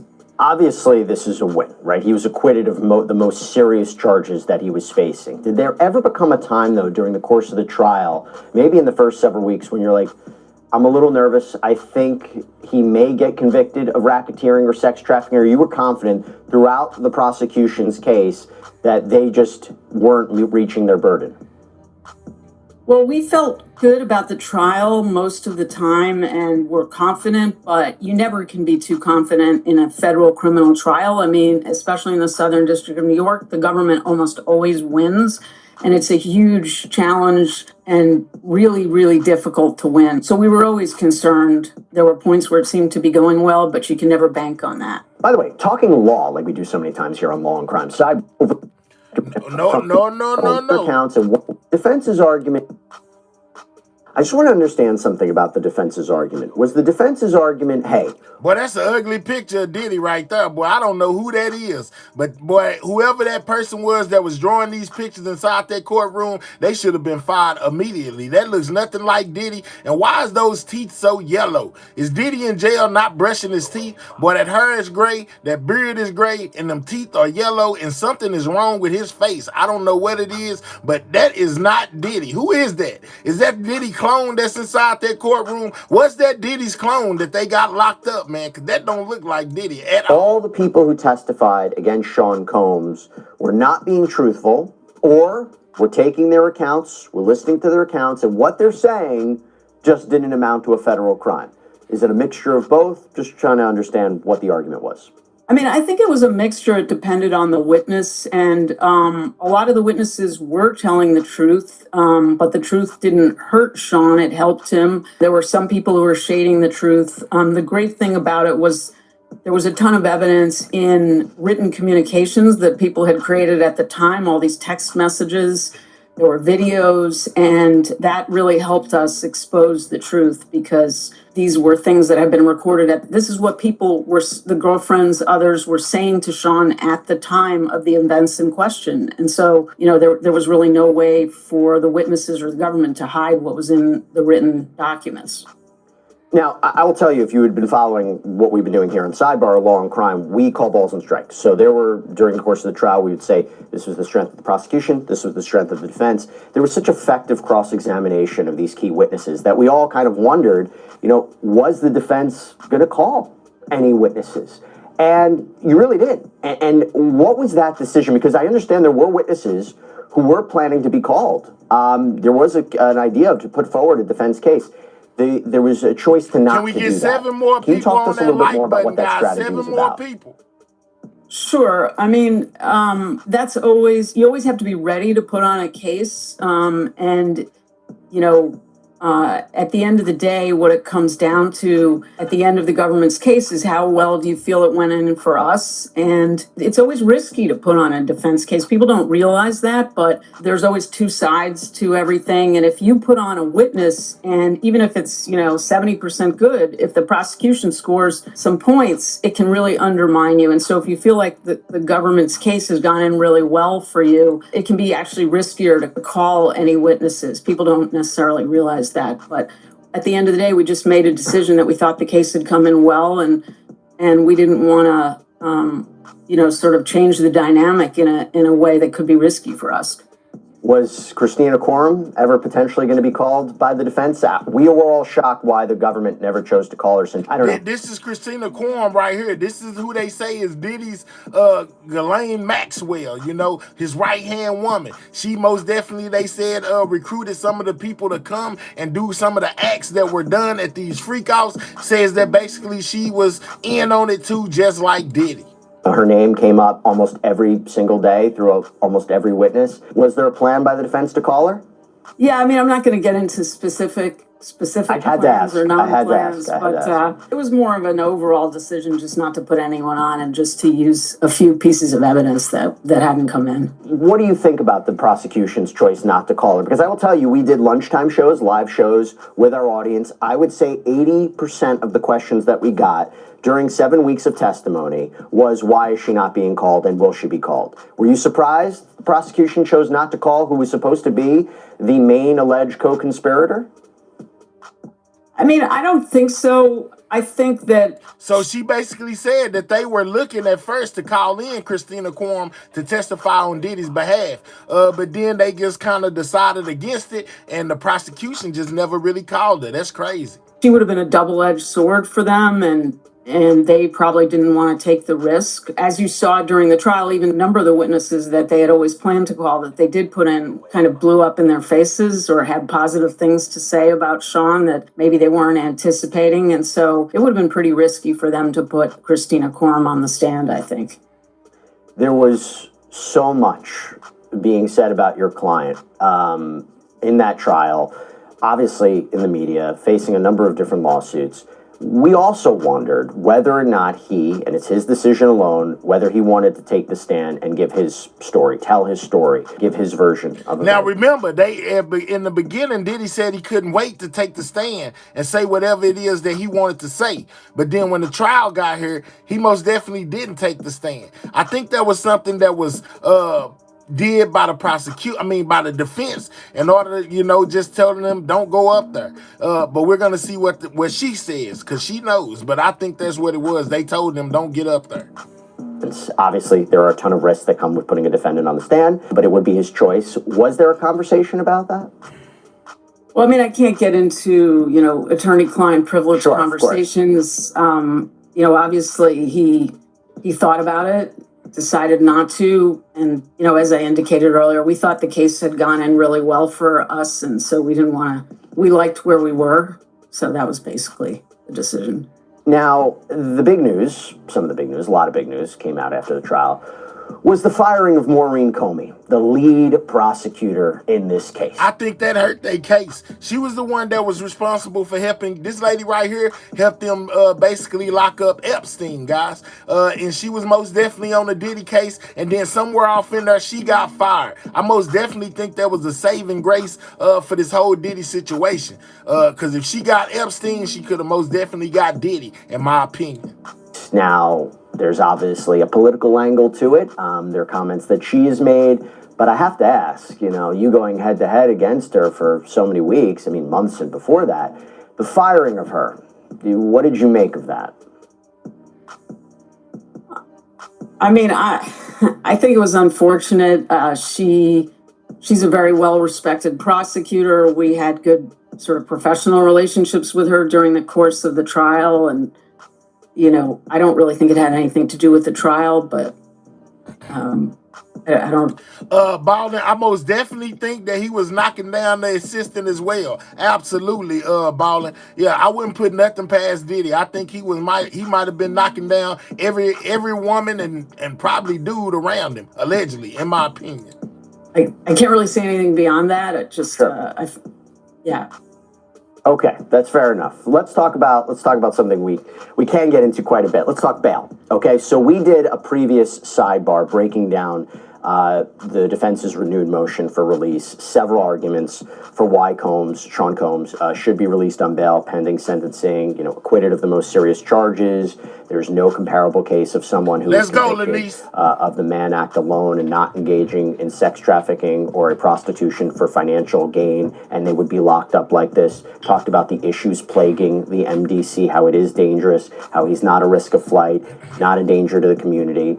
But do you think Judge Arun Subramanian is going to be persuaded by your letter, by your motion? Because obviously he specifically highlighted after the verdict your client's violence, how the defense asserted at trial that Combs was violent. Do you think he's going to have a change of opinion now based upon the legal papers? What's up, Ree? Well, I think we certainly hope so. And, as we pointed out in the papers, the unfortunate violence that occurred was mostly a really long time ago, other than the one incident in June that Jane testified to, which was kind of unusual. I mean, they had been together for 3 years. There had been no violence, and she essentially started the fight. I'm not excusing anything, but it was kind of a one-off, and I think the government really hadn't put in any evidence of any recent violence. The Intercontinental video, remember, that was almost 10 years ago.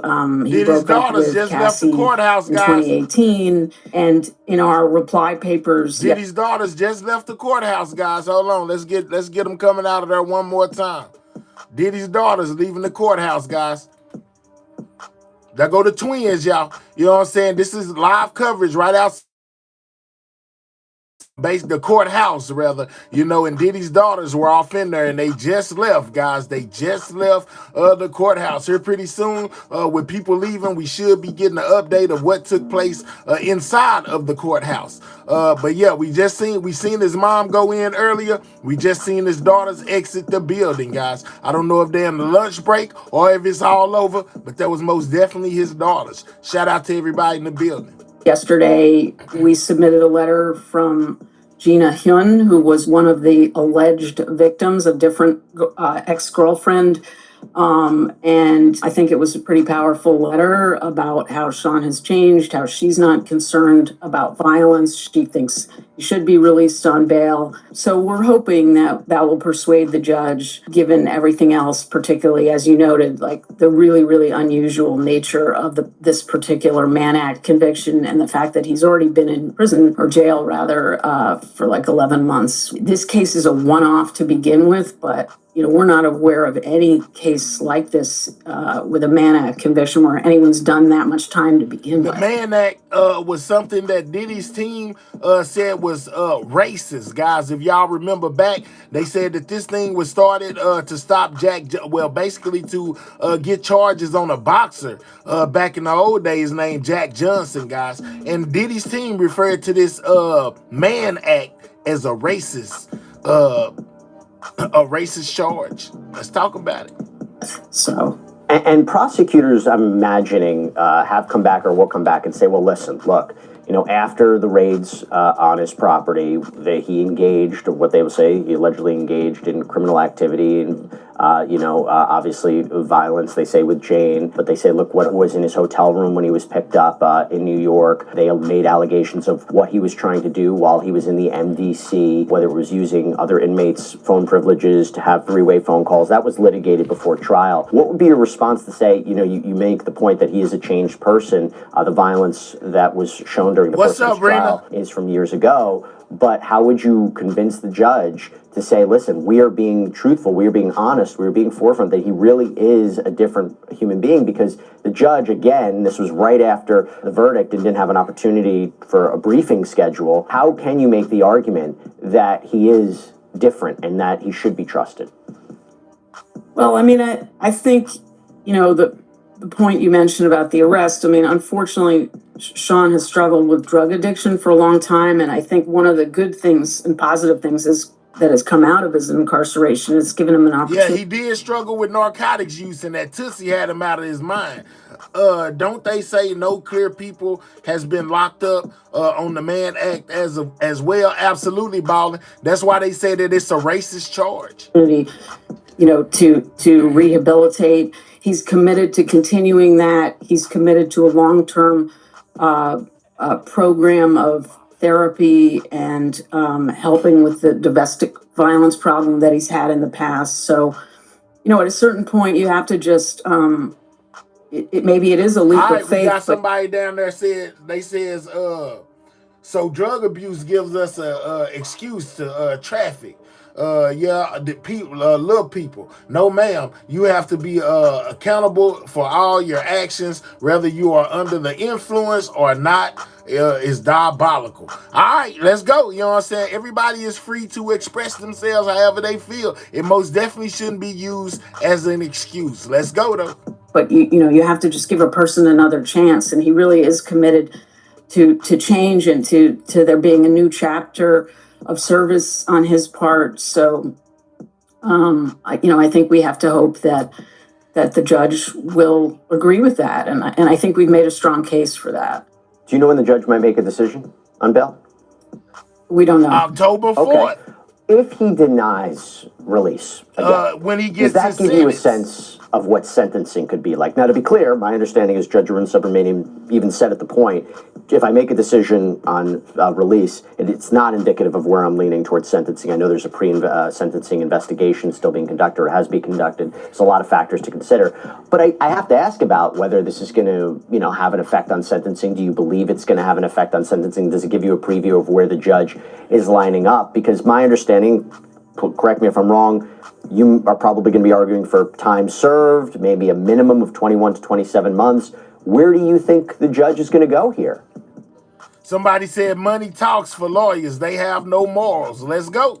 Yeah, I mean, I think that you have to take each step at a time, and that the judge is not going to prejudge that. There's a lot more information he needs to get, not only the pre-sentence report, but we're going to make a very fulsome sentencing submission, and he's going to have, a much more detailed picture. Even, the trial was about the charges, right? And he doesn't have the full picture of all the factors about Sean's life that he's going to consider. There's going to be a big fight about the sentencing guidelines. We think actually we're going to end up arguing for an even lower guideline range. People are leaving the courthouse, guys. I don't know exactly who this is, but it must be somebody of importance because they most definitely kept the camera on her all the way to the car. So somebody else just left the courtroom, guys. I don't know if, like I said, I don't know if they're on lunch break or, if court is over. But we should be getting something here real soon, guys, from the news. This is outside of the courthouse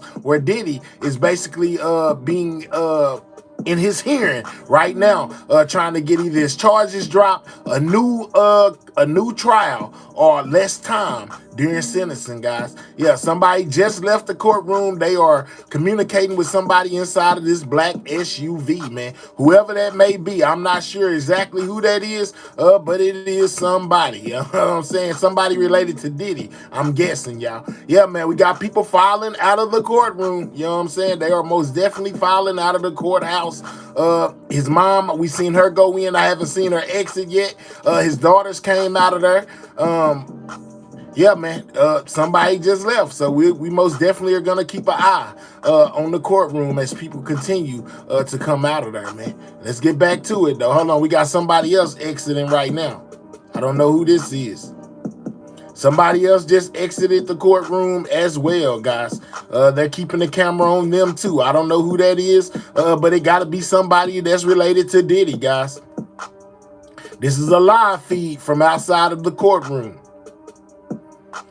Yeah, they are coming up out of there, so I don't know if they're going to lunch. I don't know what they're doing. I don't know if it's over. I just know that there are people that are leaving out of the courthouse, guys, as we speak. All right, it looks like nobody else is coming out right now. If anybody else comes out, we'll come back. Let's go back over here to listening to Diddy's defense attorney, Alexander Shapiro. Than we had originally believed at the time of the verdict, where we didn't have we had like a couple of hours to try to figure out what to say about bail. So, I hope the judge will grant bail, but I feel confident that even if he doesn't, it doesn't necessarily mean he's not going to sentence Sean to time served. He's going to take everything into account when he gets all the submissions. And, I've got a lot of confidence that the judge is going to be fair and not prejudge the situation. And you also have this motion for judgment of acquittal, that the Mann Act convictions should be tossed out, Combs be granted at a minimum a new trial. number of very interesting arguments that are present, and it's basically that there has really never And been. like they said, the charges chunked out, and Diddy basically facing a new trial, guys. And that's where we at right now. That's what this hearing is all about. As we talked about, a prosecution conviction on a Mann Act like this, that Combs wasn't profiting off of the business. There were all consenting adults that were involved. The jury didn't find that there was any sex trafficking, that this isn't even prostitution per se. It's more voyeurism, that the intent wasn't for people to travel for sex for money, but paid them for their time. They were all having a good time. There's a First Amendment argument that the Freakoffs and the hotel nights were performances that were videotaped so he could watch them later. It's amateur pornography. There's an argument that he was prejudiced because of all the other evidence that came in to prove RICO or sex trafficking, but would never have come in if this was merely a prosecution for the Mann Act violations. Specifically, we talk about the Intercontinental Hotel footage. But couldn't the counter argument be, if you look at the text messages and voice notes and the travel, hotel, the payment documentation, that these charges, the Mann Act charges, could have been proven based on that evidence alone and not anything else about racketeering or sex trafficking? Well, I think that goes, I don't agree with that. I think that, as we argued in the papers, the government didn't really show that the purpose of the travel was to have sex for money, and that in fact all the testimony and a lot of the other evidence showed that Now, I see some of y'all down there talking about little ones, children. But remember, those cases didn't come in to the federal trial, guys. Those are only civil lawsuits. None of the things that y'all have heard about spiked drinks, children, lace baby oil, any of that came into the federal trial. None of that made it there. You know, so those are things that are fought on a civil level. It had nothing to do with him being found, them dropping the charges that were against him in the federal trial, guys. Y'all got to keep that in mind. Y'all going off what y'all heard in the civil trial, and they got nothing to do with the federal trial, guys. Just giving y'all some key pointers. And were being paid for their time. But even if we were wrong about that one, we have a number of the other arguments that you mentioned that really aren't undermined by those records. So, for instance, one of our main arguments is that this statute, which used to be called the White Slave Traffic Act, it has this long history, but even with this long history, it's never been applied to a case like this.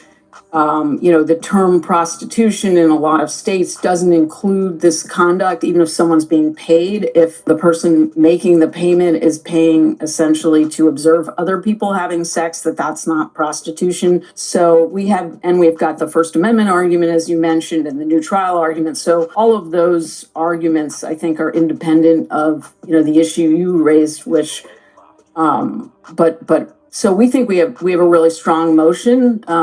And so we're hoping the judge will agree. We'll see. So just to be clear, I'll list out a couple of things that stood out to me when we were watching the trial.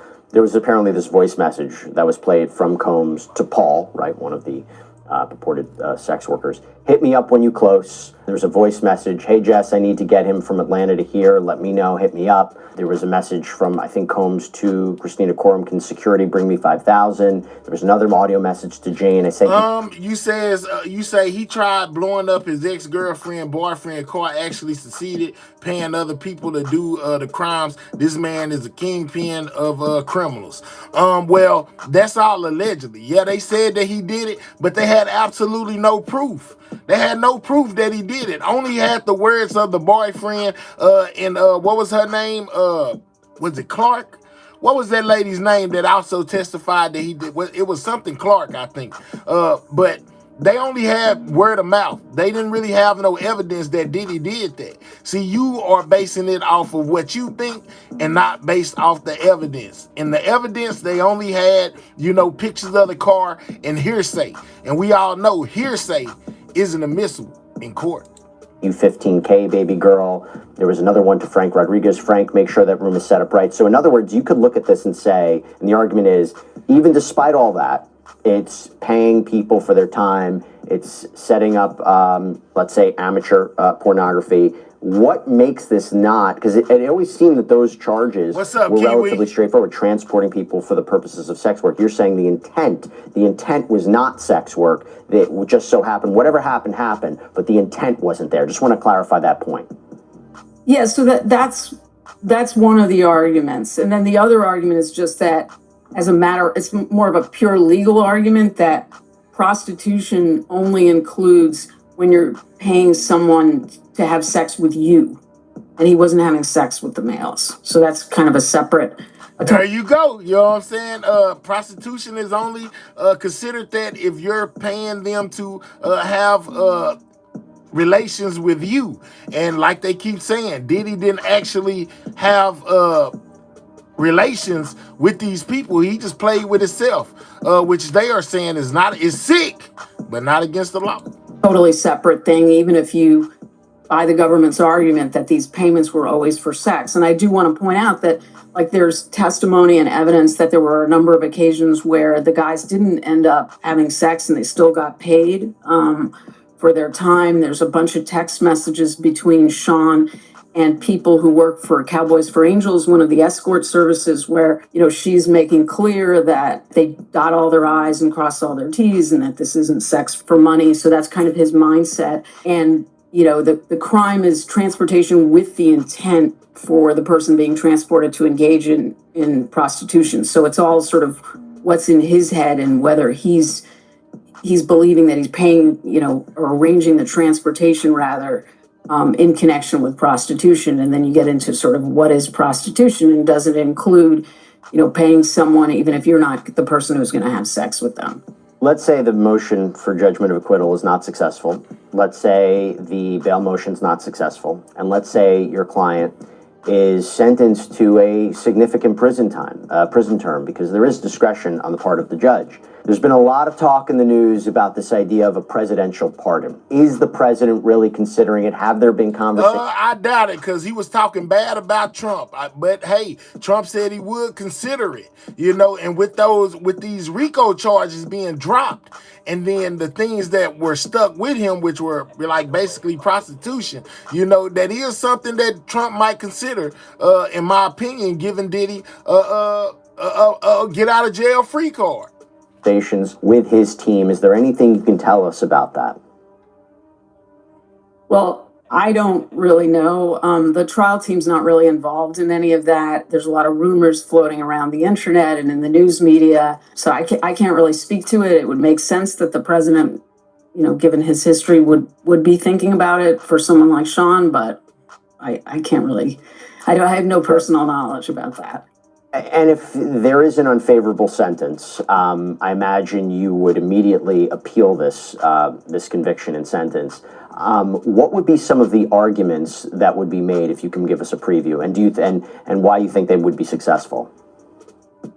So I think Sean would almost definitely appeal if all of those things happen, which we hope won't. But it would be a lot of the same arguments that are in our post-trial motion that we've been talking about. The First Amendment, the argument about whether this actually was transportation to engage in prostitution, whether he should have, in light of the acquittals, he should get it in the alternative, a new trial where none of the evidence about the violence and the alleged racketeering would come in. Those would be, the principal arguments, I would imagine. Yeah, if they didn't have racketeering or sex trafficking, you think they would have actually prosecuted him just for Mann Act violations?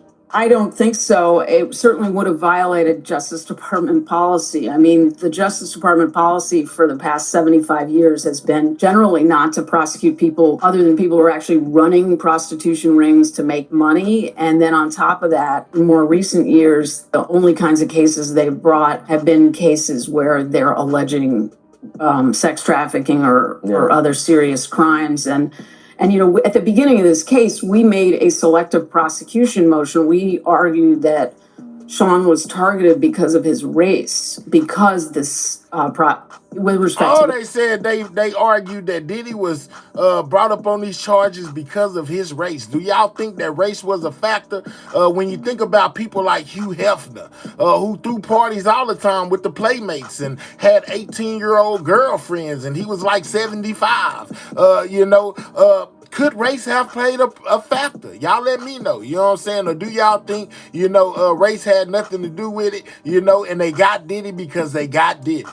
The Mann Act in particular, because this was so unique. And one of the things they came back with is they said, well, we charged him with They say RICO and race sex wasn't a trafficking, part and of then it. they pointed to other cases involving white men where they had brought these other charges as well as the Mann Act. So I know I have to let you go. Before I do, I just want to ask you one more question because I know all of our viewers will be asking. What happened to Being victim freaky 3? was the What happened target, to Kiwi. victim, I Let's think, go. 5? There were other people that were supposed to be called by the prosecution, and there was a back and forth where the defense basically said, right, to the prosecution, they're not a part of this case anymore. Everybody's been asking, weren't there supposed to be other people that were going to be called by the prosecution and weren't? Is there anything you can tell us about what happened there? well, I think one thing that's now public is that Gina was the alleged victim 3, and it's pretty clear she doesn't consider herself a victim. Yeah, Gina was the one, she was considered to be victim 3, and she most definitely didn't show up to court, even though she went and gave what's her name? Tasha K. All of that information regarding Diddy, him allegedly putting his hands on her while she was pregnant and talking bad to her and all these type of things right here. When it was time to show up to court, Gina most definitely didn't show up. She didn't want no parts of it. They were looking for her. She was not coming, and then after that, she turned around and gave an interview about Diddy. A lot of people speculate that Diddy probably paid her off, gave her some money, and that's why she didn't show up. And I imagine, I don't want to speculate, but I think the government, they certainly cut back their case as things went along. And, there were probably a lot of witnesses along the way who were pushing back on the government's hoped for narrative and saying, that a lot of it wasn't true. And that's certainly what happened with Gina, I believe. Well, listen, Alexandra. All right, so, we got a little more insight from one of Diddy's attorneys, man. It's always good to hear from people that are hands-on with this situation, because they know exactly what's going on while the rest of us have to speculate, guys. All right, so more of what's going on right now with Diddy, man. Hold on, let me pull it up real quick. A little more details on this situation in this hearing, guys. Hold up, let's go here.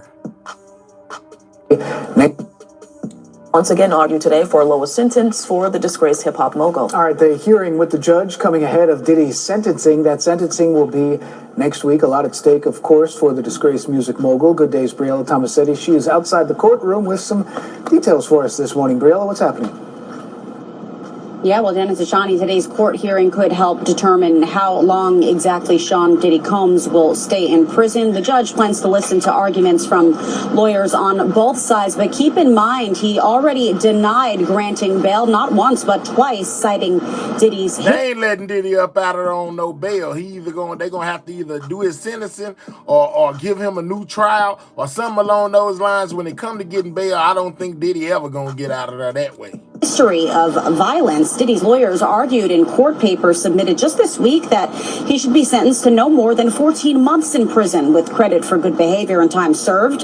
That would mean Diddy could go free before the end of this year. His attorneys say he's been on, quote, constant suicide watch since he was convicted on 2 prostitution-related charges in July. And since then, his legal team has claimed he's facing inhumane living conditions behind bars. Prosecutors haven't submitted their sentencing recommendations to the judge yet, but they've argued that Diddy should spend at least several years in prison. Although he was cleared of more serious sex trafficking and racketeering charges, prosecutors have said that Diddy committed verbal, physical, and sexual abuse against several women dating back to 2008, forcing them to participate in so-called freak-offs in which he allegedly forced his victims to have sex with male escorts while he recorded them. Several victims have publicly accused Diddy of sexual assault in recent years, including his ex-girlfriend Cassie Ventura and former stylist Deontay Nash, who both testified at the trial. Nash filed a lawsuit against Diddy this past week.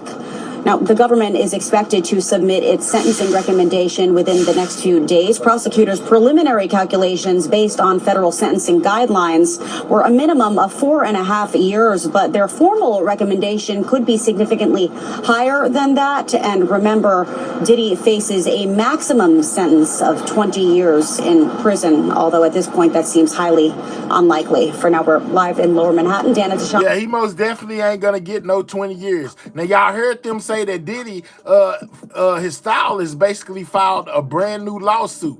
Here goes some Here goes some details on the lawsuit that's been filed against Diddy. Diddy Combs, this time a former stylist, claims to be Diddy's victim in a case of sexual harassment and physical abuse. We're talking about someone named Deontay Nash, was one of the witnesses, by the way, in the trial against Mr. Combs. He alleges that Combs turned his dream of working in entertainment into a nightmare. So in the lawsuit, he claims Combs assaulted him, stalked him, and threatened him during 10 years of employment. CBS News legal reporter Katrina Kaufman covering the first Diddy. Ooh, man, is this a civil one or a actual court case? That's crazy. Is it a civil case or is it a criminal case? That's the question, y'all. But Diddy back on the chopping block with a brand new lawsuit being filed against him by his former stylist, guys. The trial where the entertainer got off on some of the bigger charges. So walk us through these newest claims, Katrina. Reed, so he outlines allegations of battery, assault, sexual violence, physical and psychological abuse, labor trafficking, he says. And a lot of what Deontay Nash says in this complaint mirrors testimony that we heard during that trial, both from Nash and from others, like Sean Combs' ex-girlfriend, Cassie Ventura, who was a key witness at that trial. Deontay Nash is also a stylist who worked very closely with Ventura, and his testimony at that trial really bolstered what she had to say. But he talks in this complaint, Reed, about fearing for his life, not just while he was working for Sean Combs, but afterwards. He tells stories about physical violence, about a time where he actually had to drive 100 miles an hour to try to escape Mr. Combs, and says he didn't call the police because he worried that that would be a death sentence. Now, our correspondent, Jerika Duncan, has actually talked to Deontay Nash. She's planning to sit down with him, and she said that he stands by what is in this. Ooh, man, they gonna have a sit down with this guy one more time on what he's alleging that Diddy did to him, guys.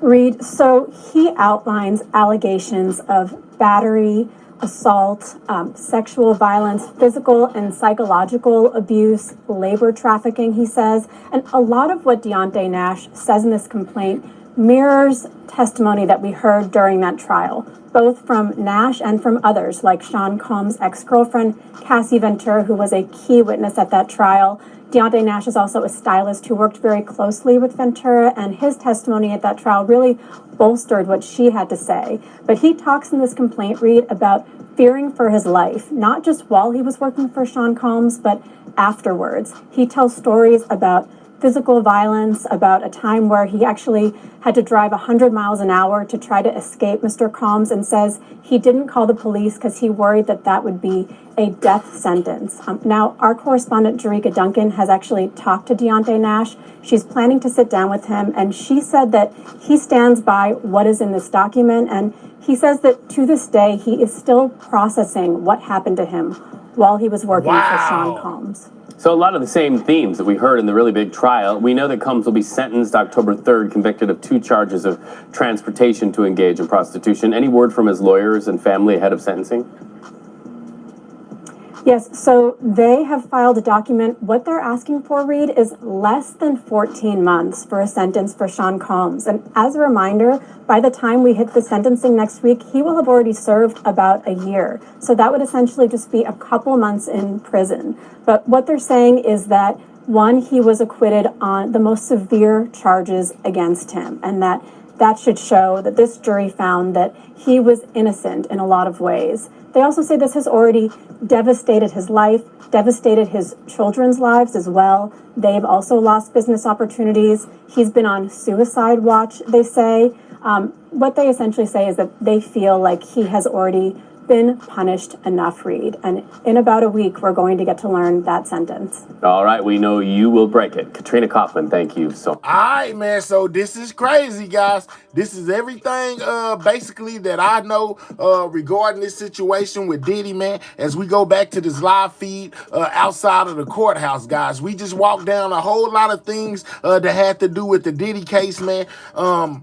He's basically now trying to get 14 months, guys, or get his case or get his charges dropped completely, or get him a brand new trial, guys. I don't think that a brand new trial is the smartest thing for him, but hey, man, his team and him feel like that's their best bet, guys. Will he be able to do this? We don't know, but we know that he will be back in court again after the day on October 3rd or the 4th. It's conflicting reports on when exactly this is. Some say the 3rd. Some say the 4th, but he will be sentenced on one of those days. Will it be 14 months? Will it be 5 years of probation? Will it be 10 years incarceration? Or will they give Diddy the max 20 years tops? Man, we don't know. All we can do is sit back and speculate, you know, and basically watch and see what happens. Diddy has been slapped with a brand new lawsuit by his stylist, and basically he's going to have to go to court for that, rather it's civil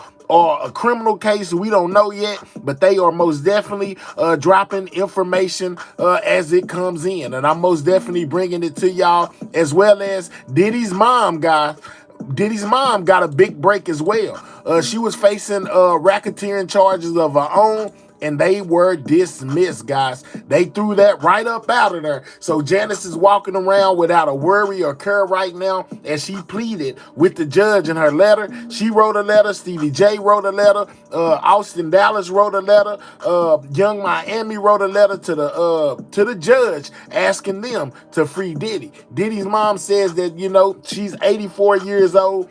Only the Lord knows how much time she has left, and she would like to spend out the remainder of her years or days with her son, and basically penned a nice letter to the judge asking him to give Diddy 14 months, guys. So we'll most definitely keep an eye on it. Shout out to everybody in the building. If you didn't take time to hit that like button, click those 3 dots, hit that thumbs up, man. I gave you all the information that you would have to go search for in a lot of different places, all on one channel, man. This is Everything News, where we cover everything news. I hope y'all enjoyed the show. Shout out to all the brand new subscribers. Shout out to my old subscribers.